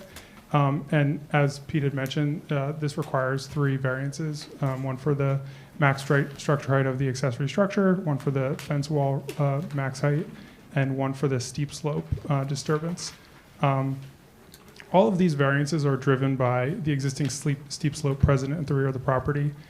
If not for those exceptional topographic conditions uniquely affecting the property, the proposed pool and pool house would comply with the zoning as of right, given that we comply with the applicable setbacks are more than 700 square feet under the maximum lot coverage, are more than 1,900 square feet under the maximum building coverage, are more than 4,000 square feet under the maximum floor area ratio, and comply with the maximum 24 by 24 dimensions of an accessory structure. It's a very large property. The property is nearly an acre, where the minimum in the district, I think, is 25,000 square feet. So everything that's proposed is really in keeping with the scale of the property and the neighborhood. Ultimately, all the requests here and the reason for the variance request is just driven by that slope. And I think you saw on the civil engineer's drawing, the steep slope occupies almost 40% of the rear yard. So it's a very peculiar circumstance where there's so much steep slope in the backyard that impacts things like, kids kicking a soccer ball and all of a sudden it just rolls down the hill fast and runs into the fence at the back of the property.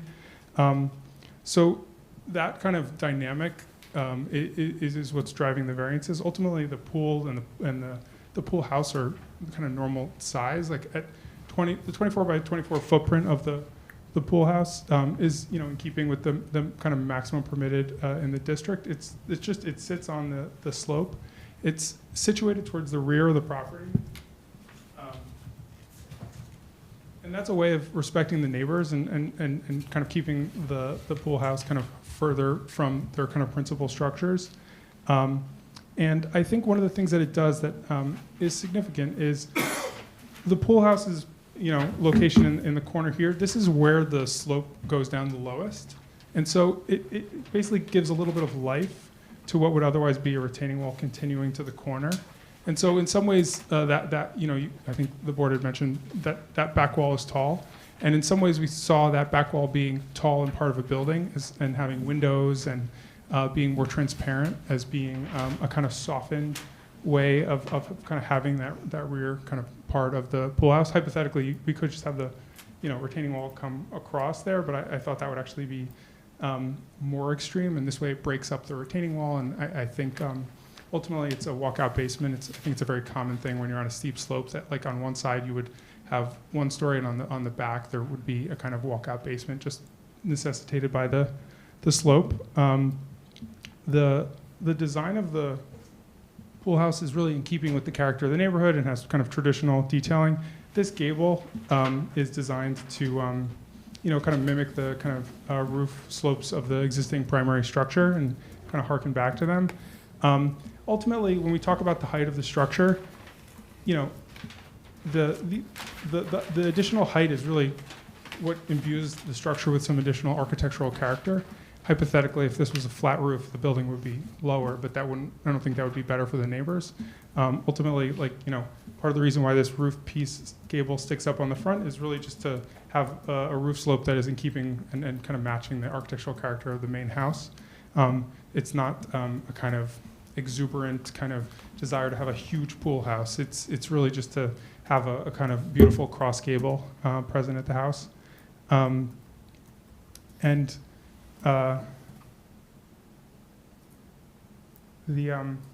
think the board had mentioned I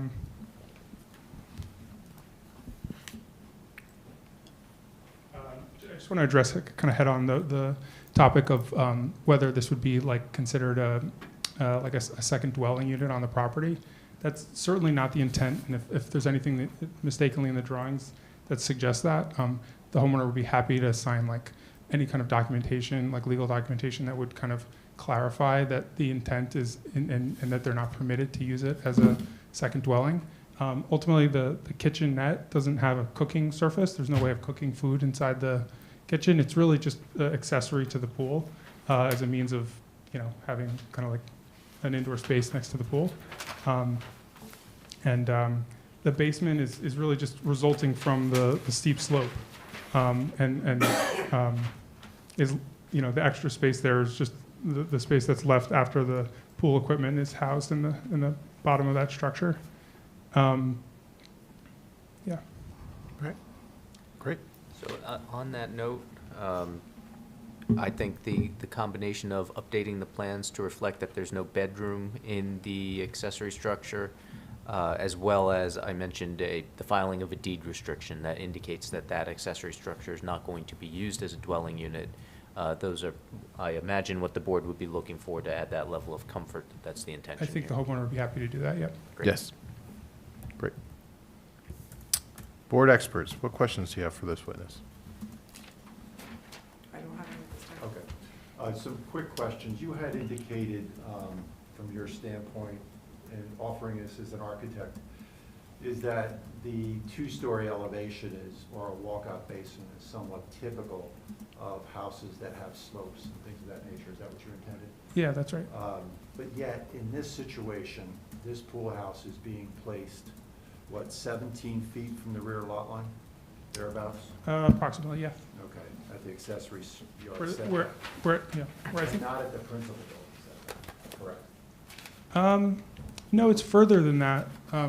It's further than 17 feet. I think on, I think we're at the principal setback. And I think 15 is the accessory The 15 is the accessory, your principal building setback is 45 feet for that rear yard. for the So rear, right. Yeah, we're not at the 45 yard, yeah, essentially, 45. it's still a two-story elevation, even closer than a principal structure would be on that back elevation, that walkout basement, correct? It's not a principal structure by any means. It's the size of a Understood. two-car garage. Yeah. Right, but you had indicated for the board that it's acting like a walkout basement on a house, and therefore, it's somewhat characteristic of the neighborhood or characteristic of a single-family home. It's somewhat unique in this situation. It's and I think characteristic of a steep slope, I think, Okay. of having a proper structure on a slope. Is that what you intended? Okay. Yeah. I just wanted to clarify what you were intending by that statement for the board's consideration. It's kind of like the basement's just there. Like hypothetically, let's say that there was no occupied structure. Let's say it was a crawl space underneath the basement. I think the net result to the neighbors would just be a big CMU wall, as opposed to a wall that has a nice, beautiful door and window in it. So that's kind of how we got there, really. Okay, I know you had offered that as well, is that it has some transparency, the windows and things of that. Yeah, yeah, Instead of just being a retaining wall. exactly. Yeah. Okay. As the architect, did you look at any other alternatives for the placement of the pool house? Or was this offered as a way of addressing that situation with the rear wall? There's a number of factors that are at play when you're locating a pool. For one, you have to think about light. I mean, if you want the pool to kind of function well, you'd think, okay, we want there to be sunlight in the pool. Fortunately, there's gorgeous trees on all sides of the property. And so that means that you want to be kind of spaced so that south, and east and some west light can find their way into the pool. So this kind of corner is the area where it's far enough from trees that you still might get some sunlight, given the 100-year-old trees that are in the area. So that kind of suggests maybe this side from like a sunlight perspective. I think ultimately the house as it's designed has a kind of bar that continues out in this direction. And so I think we were kind of looking at the accessory structure as having a kind of subtle relationship to the gable that kind of extends out of the house this way, and felt like on the property that felt like a nice connection. Hypothetically, if you put the pool house and the pool here, it's kind of like you have this kind of mismatch, whereas I think we create this really nice corridor of kind of rear yard here that I think, from a design perspective, feels like it's correct, based on the design of the existing house and the kind of L structure of the house. And I think ultimately, just when it comes down to the steep slopes, again, they occupy a really significant part of the backyard. So if you took the tact of trying to not disturb the steep slope, what you would ultimately do is you'd have a pool that would be really close to the house, and then a really steep slope that you wouldn't be able to use.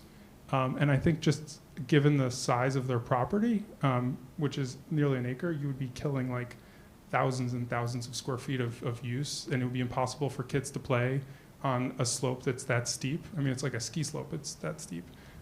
So I think just given their property, this was the kind of seen as I think sensitive to the neighbors, sensitive to the architecture of the house, and just an effective way to have a beautiful pool in the backyard. Okay. You understand that there's a variance needed for the accessory structure. What is it about the design that requires that? It's obviously the walkout basement component to it, but is there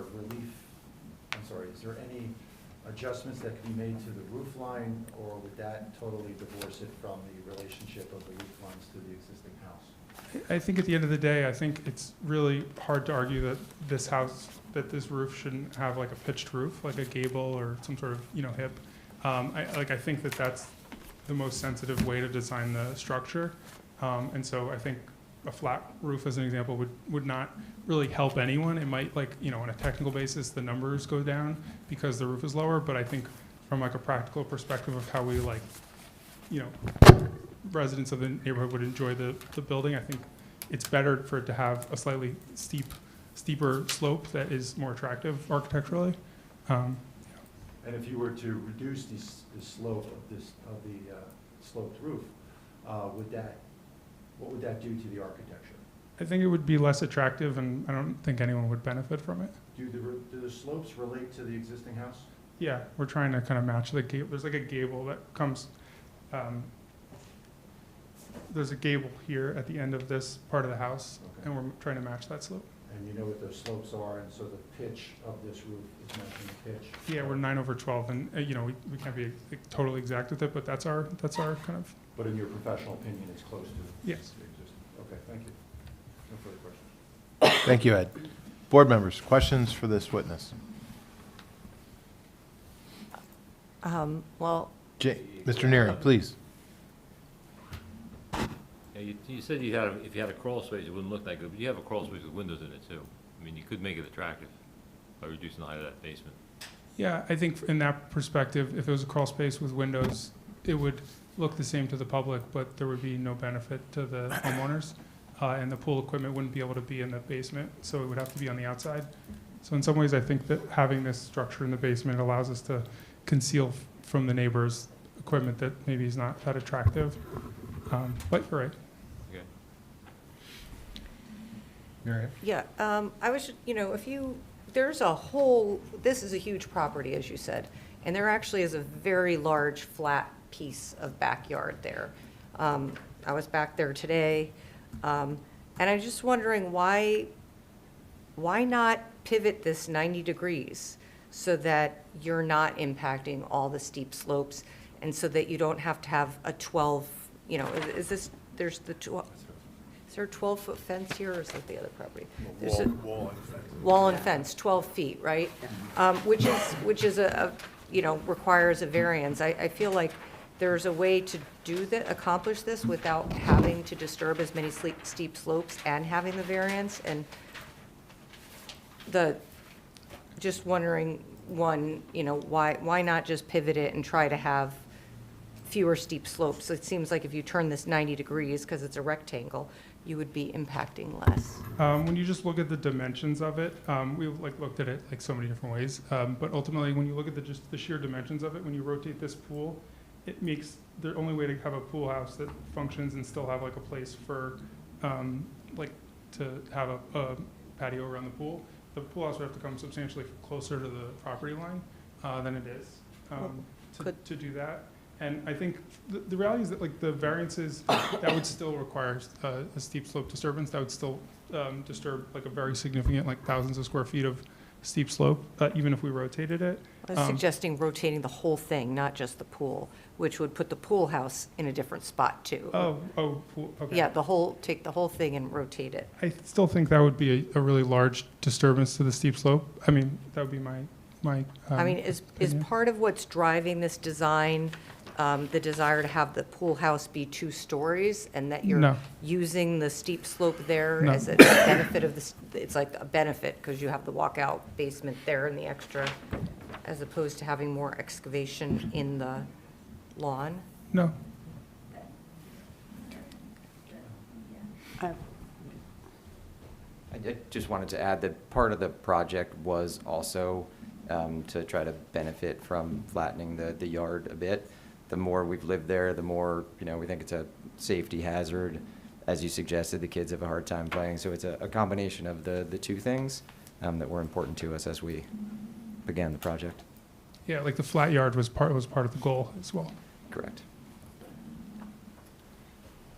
I have a question, and I don't know the terminology for it, but the peak of the pool house with the arched window, that is all decorative, correct? I know that the little triangle points in the front, that's all decorative, and that you're trying to match, it looks like you're trying to match above the front door of the primary residence, is that correct? That same type of window? Yeah, I think we're picking up on details of the I primary mean, residence. I know you mentioned, like, how it affect the neighborhood. The neighbors aren't gonna see that. This is way in the back, so anyone walking down the street does not see this. Could that piece be removed, and then are you saving a couple of feet in terms of the height? Like, we could have a Or flat made s- roof, Well, I but made small, I mean, there is, that peak is sticking out, is the tallest part, right? And that's what creates the 18-foot maximum, correct? yeah, that's right. So if that was smaller in scale, We could have like a shallower roof, basically, and and you it would could, be I mean, low. at least, in terms of the maximum, you're not, the height is at least, you're at least reducing the height. I just think that design, is there another way to do it where it says it's not as, like I said. I so- think the code, I think the code provides for 15, like as of right for the accessory structure, and then 18 if you're trying to match the kind of roof pitches of the existing house. So we kind of were learning from the code in that way when we did that roof pitch. I think at the end of the day, it's not as though the homeowners were really like, insisting that we have like a steep slope roof. It's really just we thought that was most attractive, and I don't think anyone would benefit by us making it a little bit like of a shallower slope and having it not match the main house. But I totally appreciate the thought on it. I mean, you're right. We certainly could make it Wait, I lower. don't understand, because it's the variance is the pool house, it's a non-conforming height, The height, so the 23.2. the 23.2 is driven by the average existing grade. So the reason why the average existing grade drives up the height to 23.2 is because on the side of the pool where we have that higher grade, it's only coming up to 18 at its absolute peak. But on the other side, where the slope is lower at the bottom of the hill, when you measure it, that is closer to like 26 feet. I So think. if that point is gone, that's not going to change his calculation? 'Cause It's still you're gonna talking be about in higher. the rear part of the, Yeah, of the it's mostly the rear structure? that Less than drives it. 23.2. Yeah. Okay, so I see what you're saying. But it Yeah. would be less than 23, if you made that 15 feet, then it would be 20.2 feet You're as right. opposed to 23.2. Yep. And just asking, what is the slope of the main roof of the house? I know you said this matches the slope of the roof over the entry door, but the rest of the house the roofs are actually, the No. line is perpendicular to, what you're seeing there with the pool house, so it almost doesn't seem like it's not really a carryover with the style, and it's not connected. So why do you feel like that needs to be, no one's seeing that in the front of the house, that little bit over the doorway at the same time? Not the Or- front of the house, at the back of the house, I'm sorry, I don't have a drawing of it. There's the house is like an L shape, and this piece of like bar of house has a gable at the end of it, and it's kind of like the closest gable that's near that gable. But you wouldn't see those Yeah, two which at the kind of same time. You're reinforces either what you're looking saying. at the You can't pool see the back house, of the gable. If you or were you're look- looking at the back of the house, I mean, right? yeah, I think don't see maybe the if you were, let's say you're standing here, I don't think that the roof is like a driving thing. I think truthfully, like, we were just trying to make it look as beautiful as we could, and that was kind of where it came from. And there probably is a view where if you're standing in the yard here, you would have a view towards both gables. But at the end of the day, again, we were just trying to make it look beautiful and traditional detailing that matches the neighborhood. Yeah. I have another question. So, okay, the pool house floor plan, 576 square foot for the whole thing, upstairs and downstairs? That's just that's 24 by 24. So that's just upstairs. So the downstairs, how many square feet is the whole pool house? It would be, if you counted the basement, Yes. it would be double that. Okay. And also, there's a kitchenette. I know you say that you really can't cook, but, I mean, they have equipment, that fancy toaster ovens that you can cook. So you have a refrigerator, regular refrigerator, beverage refrigerator, dishwasher, sink. That's a kitchenette. Right outside of there, there's the patio. And the patio has an outside kitchen. Just, is there a reason why you need two kitchens right next to each other for, like I said, for an area of the house that is only going to be really used, part of the year? And there is also another patio. That wasn't really part of the variance request in particular, but yeah, I think ultimately, like, they were thinking of this as an amenity to the house where they would serve food and entertain their friends, and so there would be ideally like places for them to prep food and then cook it and the grill outside. I know it's not part of the variance, but the whole thing is because of the size of everything and because you have the patio and that's where the pool house is, if everything was just, if you didn't have the outside kitchen, then maybe the pool house could come closer to the house. There's just, it does affect it. So the pool house wouldn't be as far back, it wouldn't be in the steep slope. So it does, you can't just say because one thing that we're asking doesn't have to do with the variance, it does.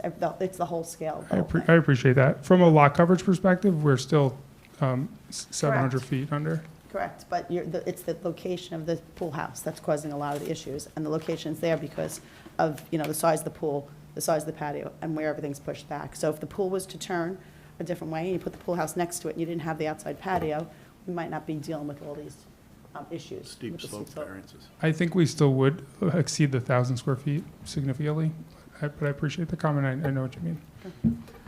Is there a heater for the pool? Yes, So there's going to be gas to the structure, the pool house? I believe so, yeah. Any other questions for this witness? Yeah, Seeing- Go ahead, I Don. was not able to make it to the property. Currently, right now, is there any flat yard in the backyard at all? You can kind of see, maybe I can,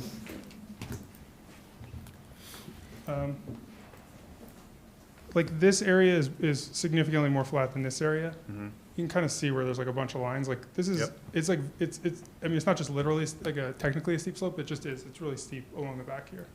And this area is more flat. So where that flat area is now, there's no possibility of doing the project in that area? We're using, like, we're kind of going backwards. Mhm. And so we're using a significant part of that. Yeah. And how many, you're going to be filling in part of the rear yard with soil? Approximately how many tandem dump trucks or cubic feet do you think it's going to take to fill that up? I think the civil engineer could speak to Okay. it best, but I think the thing is, because we're excavating for the pool, that might, as long as Help the to city fill. permits us to, we can, that way we don't have to transport as much off-site, just kind of moving it around. And what's the overall square footage of the new pool area, patio? Like, the whole area? I was looking for it, maybe I missed it, I Maybe didn't the see it. increase in the building coverage, or increase in the lot coverage would be the easiest way to say it. Is it on the forms?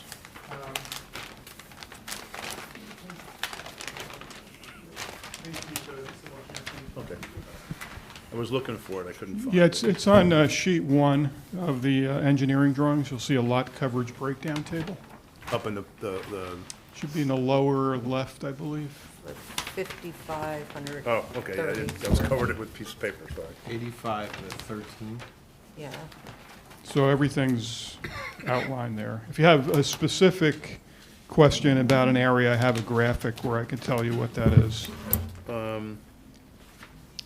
Pool coping, so the new proposed patio, Okay, so the patio around the pool Yeah. is 2,275 square feet. 2,000. And we're disturbing 4,000 and change of. 4,900 square feet of steep slope disturbance, correct. And part of that disturbance, just so it's clear, is just new grass that's at a level, that's level as opposed to slope now. So it's not as though that disturbance is all patio. Mhm. I just want to clarify that. And again, I wasn't able to make it to the property today, but in relations to the backyard behind the pool house, how far is the neighbor's house from the property line? Any clue? I don't know.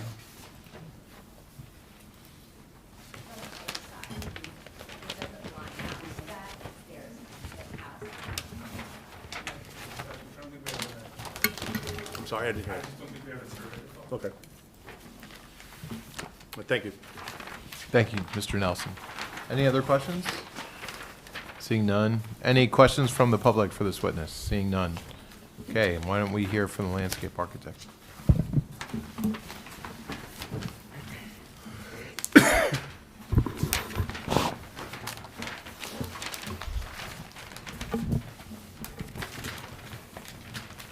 Friesma, Friesema.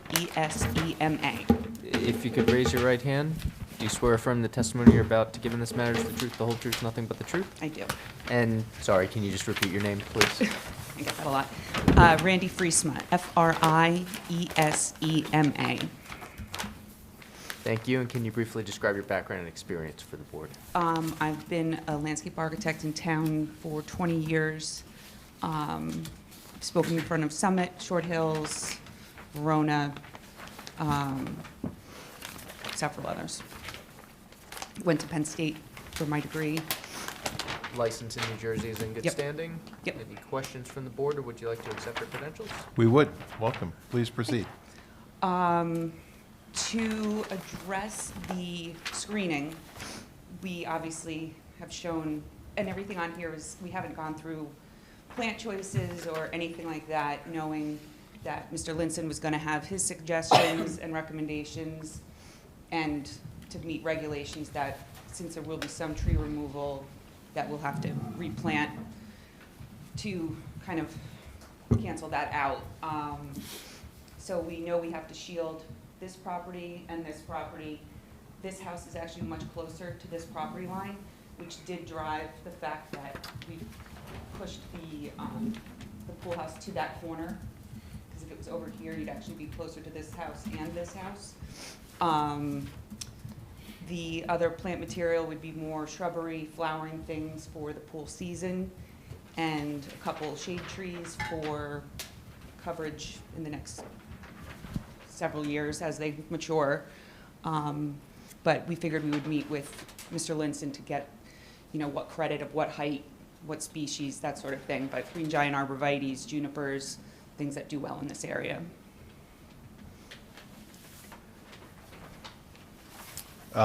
Board experts, what questions do you have for this witness? So I guess one of the questions I had asked earlier was about the screening to the back, and how that would mitigate the visual effect of the walls and the fence on top of it. Can you talk about how tall those? That we'll meet with Mr. Linson about that, because we'll have to meet the regulation of the trees that are going to be removed.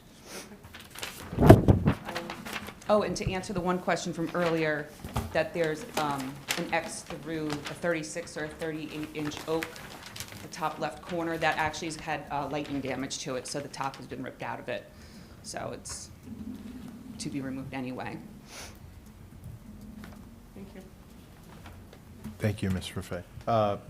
Board, what questions do we have for this witness? Oh, I have Ed, one you have, question. so sorry, Ed. Sorry, she addressed one of my questions. All right, I great. appreciate that, with the tree removal, because it seems like we can do a curvilinear alignment of that wall to avoid the tree, but you're Yeah. saying there's no value in saving the tree, so I appreciate that. The wall design, are you in charge of the selection of material for the wall design? We'll go through that with the client. Okay, is that something that's similar to what the architect illustrated, which is it's a CMU, precast CMU wall, but it has a random look to it? We would want to do, that one actually shows like a different pattern at each block. We would rather do like a single block that shows a random pattern, so like the Okay. labor of installation is faster than trying to recreate a custom wall. But it has a random look. Yeah, we can do that. Okay. After those trees grow, nobody will know that wall's back there. Understood, but Yeah. the initial impact Absolutely. of it, because of that design, and also the color of it? Is there a choice of the color, or are you gonna make it more earth tones? More earth tones is Okay, what then- we would suggest, Then yeah. concrete gray, that's all. I'm Exactly. We don't want it to saying. look like Target, yeah. Okay, thank you. Any equipment on the outside that needs to be screened, of AC equipment or anything of that nature associated with the pool house? Not as far as, There will be a condensing unit, a very small one, that we would, I think, work with Randy to cover. yeah. Okay, obviously that would be screened, please have that, okay. That's not shown on any of the plans, though. Yeah, I agree. And Okay. we would show that for the permit request. Any, I'm sorry if I didn't ask this of the architect, the height of the pergola, is that going to be less than the maximum height permitted by Yeah, we'll make sure that's, Okay, yeah. thank you. And then also any exterior lighting? We figured there'd be like sconces on the think front of we the showed house. it on- Yeah, you have it on your, And also have lighting shown on elevation with a. yeah, you have it on yours. But it will be screened, it won't be floodlights? No, nothing like that, very tasteful, If you could just clarify that. Thank you. yeah. Okay, no further questions. Thank you, Mr. Chairman. Thank you, Ed.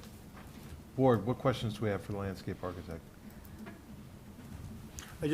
I know it says the, to be determined 5 to 6 foot evergreen trees. Is there any consideration to putting in larger or taller trees so that you don't have to wait for them to grow to hide the wall? And that's what we would find out from Mr. Linson, because we know we'll Or have to. your client could say, Oh, absolutely, they can Yeah. direct us as that too, but we just don't want to suggest something taller, and we don't have to start with that, because we obviously want it to grow fast, and sometimes there's not like a benefit to starting with something that much taller when they, like green giants will grow 3 feet a year, so dollar cost average. Anything else? No? Any questions from the audience? Seeing none? Okay, is there anything that you'd like to say in conclusion? Use your microphone. Yep. I think ultimately, like I had said, the request is really just driven by the steep slopes that are present in the site, and everything that is, all the variances are kind of tied to that steep slope. And at the end of the day, we're under lot coverage, building coverage, every FAR complying with the setbacks, and we're just, I think the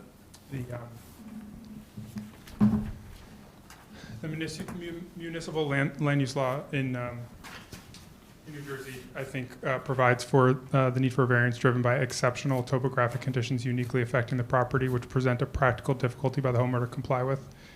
So this is the C1 justification that, you know, the municipal land law specifically is in place to address, and I think our requests are in keeping with those kind of guidelines. Great. I Thank you. have one more question before, just in looking at this proposed terrace, if there were not a terrace, would you need a variance for a 12-foot, you know, would we be at 12 feet with a fence, or no? We wouldn't, right? If you didn't have an, behind the pool house, I mean, is there really a need for that terrace? Because it's driving, isn't that what's driving the 12-foot, the variance to have 12? So just to talk about it for a second, so this wall on this side here is 1 foot tall, and then on here, when it goes to the absolute tallest part of the wall, it's 8 feet. Right. And then it would have just like a fall guard, just so that, you know, nobody falls off the edge of that wall. And so that, like those aggregate, if you had the 8 feet at its tallest plus.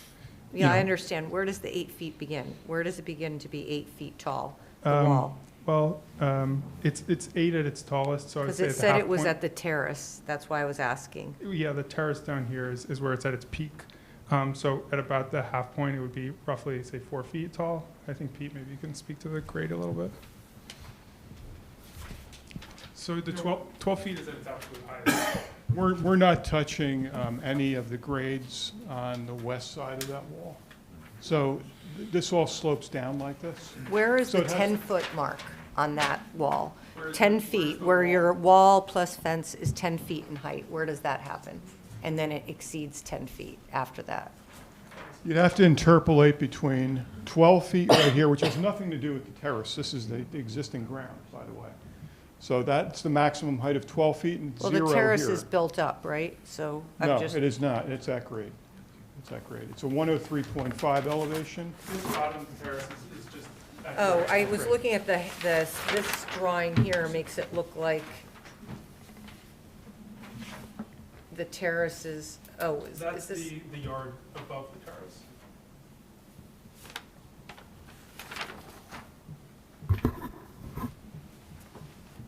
So this terrace here Mhm.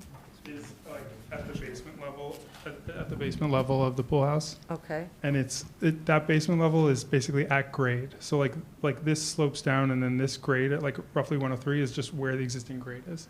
okay, so you're having like a porch above the terrace back here? Is this? This retaining wall is what's holding back like the floor level of this terrace up here. that's the terrace, that's The pool level. terrace Well, Is that's the pool side then? Because this looks like these are the stairs that go down along. Around, right? Like that landscaping that's all in the pool wraps around that. Hold on, I'm pool looking, house here's the, itself. so this is here. Okay. And there's no, okay. If you look at this. All right, east right side elevation. I'm See just- this? Yeah, yeah, yeah. You're seeing the fencing that's here. Right. This area is down below. Lower, Go yeah, down the stairs. yeah, But okay. that elevation you're looking at is looking at not only this wall, which is down below, but the fence that sits on top of it, which Yeah, yeah, yeah. protects which is Okay, all at yeah, it's just the cross-section of it is weird. the yard, the Okay. graded yard. And before we keep going, I neglected to mention before, I know these handouts that we're looking at, the revised plans, we're just gonna mark that as A1. So, and that, I haven't, prompted me to ask one more question, if I may. Is there any drainage needed at that lower terrace?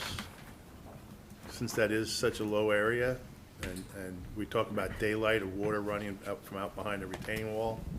Yeah, I mentioned that before. There is a stone infiltration trench, you could call it that. It's a pad, and it's on sheet 2 of 6. So it's a very small area, that patio, so that just sheet drains onto that infiltration trench. And it just percolates through the ground? It does.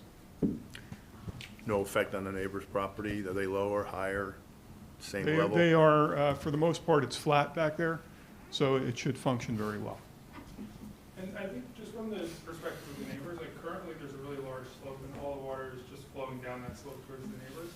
And as part of this work, we're gonna be grabbing like a really significant percentage of that water. So, the neighbors, the drainage from the perspective of the neighbors should be like significantly improved. I have a question. Sorry, I'm probably going, should have asked this earlier. What is the purpose of a pool house in your opinion?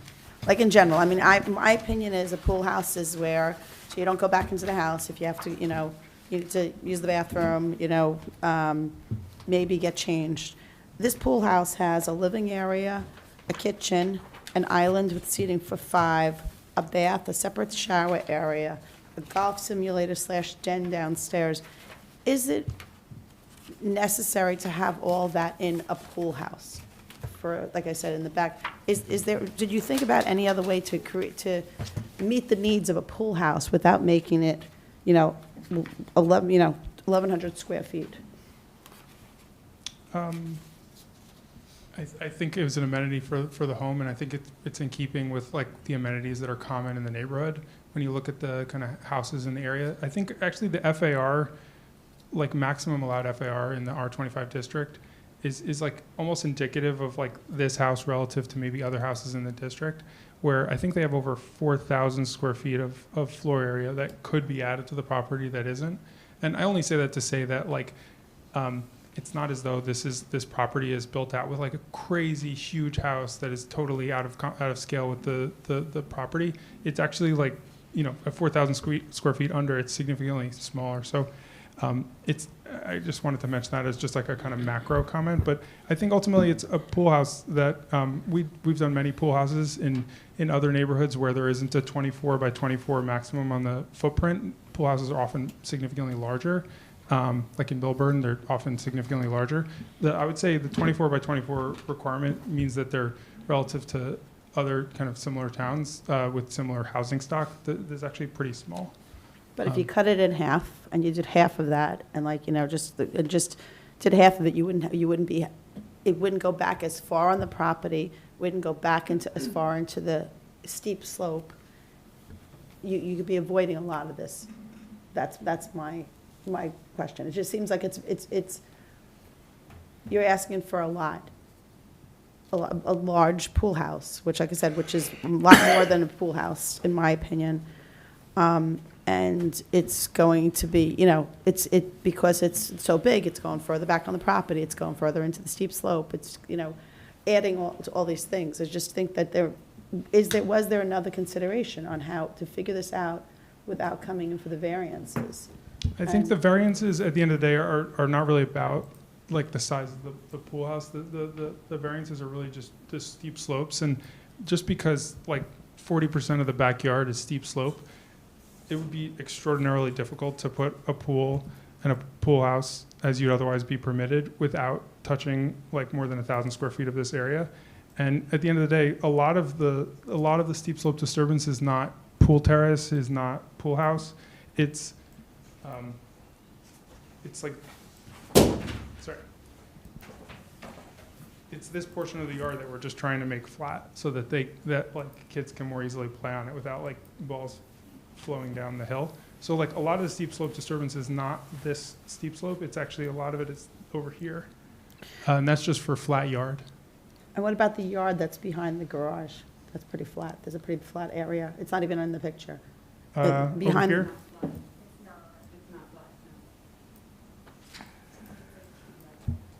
You can kind of see that over here, there's like a pretty dense grouping of lines here. It's not as dense as the like super steep area at the back, but it's still like a slope.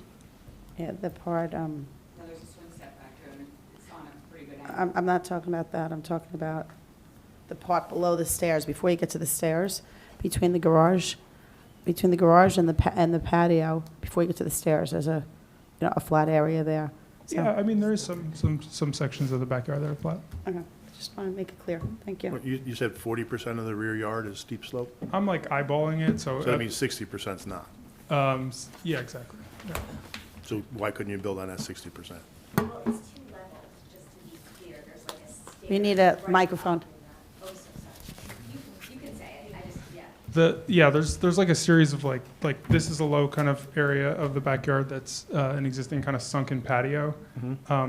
And then there's an area here that it's not flat, but it's not. But if steep.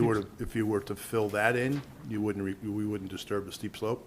I think if you were to put a pool in the pool house here, what you would end up doing is eating up the entire backyard with pool and pool house, and then. Unless you made it smaller. No, I think just practically, just the size of a pool and pool house with the setbacks that are required, I think you would eat up most of like the usable space of the backyard, and then they'd have thousands and thousands of square feet at the back that they own but can't use. Been there since God knows when. Yeah, and I think ultimately them disturbing it is improving the drainage of the neighbor. Thank you. Mr. Ball, can you run us through conditions and number of votes required? Certainly. So C variances are all we're talking about here, so 4 out of the 7 members are required to approve the application. The conditions I have noted are, first, our usual compliance with those conditions noted in the board engineer's memorandum. Second, that the plan shall be revised to reflect that there's no dwelling unit or beds in the accessory structure. Third, the applicant shall record a deed restriction to confirm that the accessory pool house shall not be used as a dwelling unit. And I know we were just talking about the landscaping plans. So fourth, the landscaping plan shall be submitted to the city forester for review and approval. Great. Thank you, Mr. Ball. Who would like to begin our deliberations? Mr. Nearing. Yeah, I'm still disturbed by the height of the pool house. That's really high. Really 6 feet, 7 feet more than the regulation allows. I don't know, I don't have any suggestions on what to do about it, but it's just high. Thank you. Allison? I think, there has been a lot of stuff that we discussed that, things are big, things are high, and I feel like there's nothing has been, no additional proposals have been discussed by the experts. They didn't come up with any other alternatives and ways to, work around it and make us feel more comfortable with it. So I can't support this. Tom? Mr. Changel? I'm a little concerned about that. There's a lot of outdoor entertaining area around this house. It is a very large property, but most of it is steep slope. And we always try to keep people from disturbing too much of a steep slope. I just think there's a better way to redesign all this outdoor entertainment space. There's a large patio right in the back of the house, there's a fire pit, and now there's gonna be another patio. I just think there was a better way to reconfigure this to fit a little bit closer to the house and not cutting back so far into that deep slope. Anyone else? Yeah, go ahead. Yeah, so I'll say the only thing that disturbs me somewhat about this application is the height of the pool house. I mean, obviously, there are no coverage variances needed, there are no bulk variances needed, there are no setback variances needed. The steep slope variance seems to manage very well. You know, they're addressing everything we need them to do with it to address steep slope variance. Yeah, so I mean, really, the only thing that bothers me about it is the height of the pool house. I wish it could be lower, but like I said, there's no bulk variances, no coverage variances, no setback variances, so there's no, I don't see any issues with that. For me, it's the only thing I'm concerned about is the height of the pool house, and I'm still not sure how I'm going to vote, but that's my only concern. No, we're in executive session. So I think that I am concerned about the height of the pool house, but that also relates to the 12-foot fence and just being above a height variance and how that impacts other people, backyard neighbors down the road. I don't know that we actually have enough answer on the landscaping to say that that's going to be enough to minimize the impact of having sort of a 12-foot wall behind that's a visual for them, especially, you know, if they're looking uphill, then they may see it more, you know, not less because of landscaping.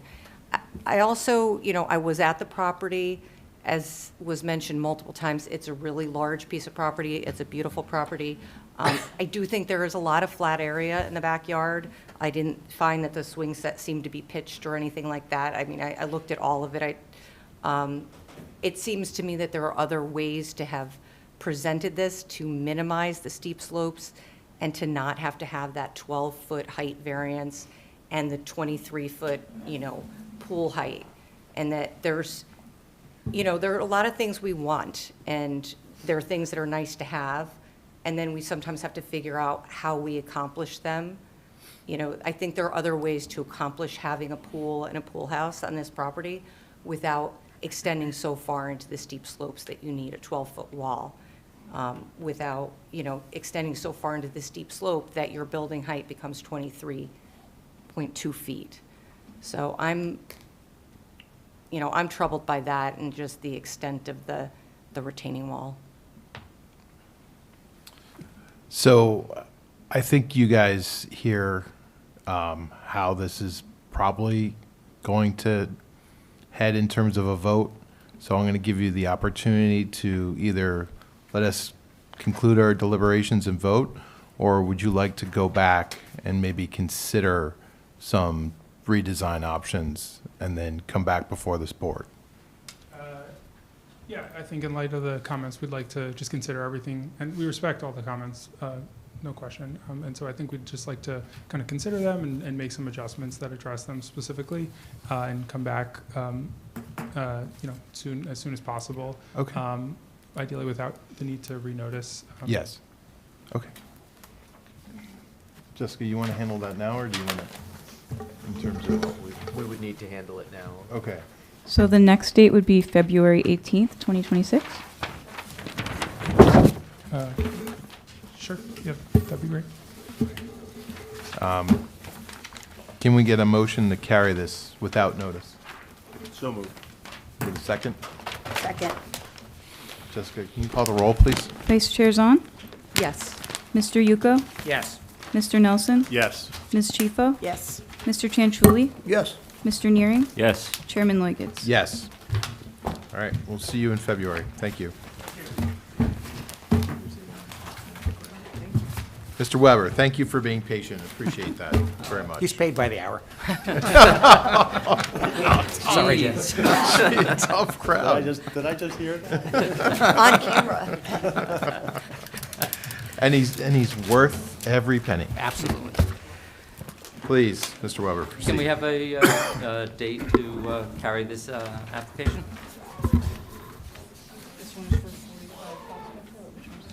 The first application. 71 Hillcrest. 71. Thank you.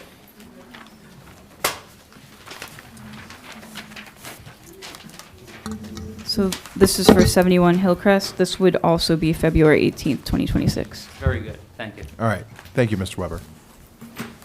Do we have that motion? Oh, But yeah. yes. Gotta make it Can I official. get a motion to carry 71? So moved. Second. Jessica? Vice Chair Zahn, Yes. Mr. Yuko, Yes. Mr. Nelson, Yes. Ms. Chifo, Yes. Mr. Chanchuli, Yes. Mr. Neering, Yes. Chairman Liketz. Yes. Thank you.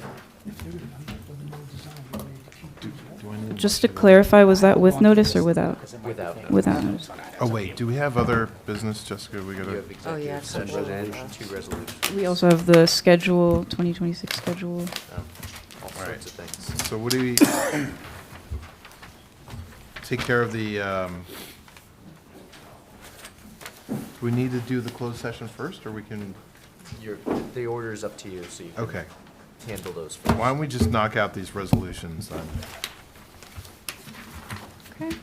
We have 2 resolutions for memorialization. Up first is 47 Hillcrest Avenue, zoning board application number ZB-25-2312. The eligible members to vote are Vice Chair Zahn, Mr. Nelson, Ms. Chifo, Mr. Chanchuli, and Mr. Neering. Could we get a motion to approve? So moved. And a second? Second. Thank you. Vice Chair Zahn, Yes. Mr. Nelson, Yes. Ms. Chifo, Yes. Mr. Chanchuli, Yes. Mr. Neering. Yes. Up next, we have 32 Montrose Avenue, zoning board application number ZB-25-2310. The eligible members to vote are Vice Chair Zahn, Mr. Nelson, Ms. Chifo, Mr. Chanchuli, and Mr. Neering. Could we get a motion to approve? So make a motion. Okay, and a second? Second. Thank you. Vice Chair Zahn, Yes. Mr. Nelson, Yes. Ms. Chifo, Yes. Mr. Chanchuli, Yes. Mr. Neering. Yes. Thank you.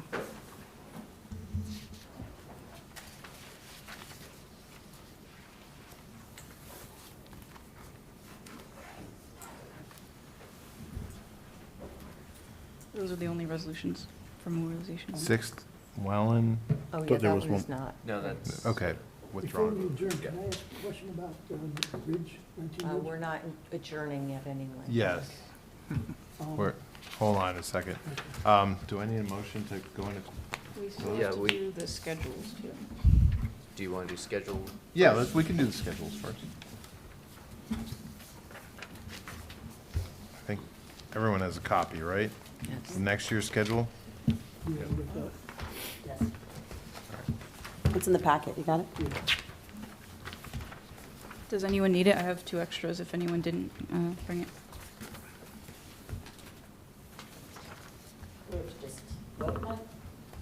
Yeah, just, any comments before we vote on the schedule for next year? No. No? All right. Can I get a motion to approve the 2026? So moved. Second. All right, great. Vice Chair Zahn, Yes. Mr. Yuko, Yes. Mr. Nelson, Yes. Ms. Chifo, Yes. Mr. Chanchuli, Yes. Mr. Neering, Yes. Chairman Liketz. Yes. All right, great. Can I get a motion to go into closed session? So I'm just going to, before we do the motion, read the resolution into the record. Thank you. Whereas the Open Public Meetings Act permits the exclusion of the public from meetings of public bodies in certain circumstances set forth by statute, and whereas the Zoning Board of Adjustment of the City of Summit is of the opinion that such circumstances currently exist, now therefore be it resolved by the Zoning Board of Adjustment of the City of Summit as follows. 1, the public shall be excluded from the discussion of any action upon the hereinafter specified matters. 2, the nature of the subject matter to be discussed is as follows: confidential personnel matters, review board professionals' RFQ submissions. 3, it's anticipated at this time the above stated subject matter will be made public in approximately 30 days or at such, or, yeah, that's unnecessary. Okay, great. Thank you, Mr. Ball. Can I get a motion to go into closed session? So moved. Get a second? Second. All those in favor? Aye. All right, great.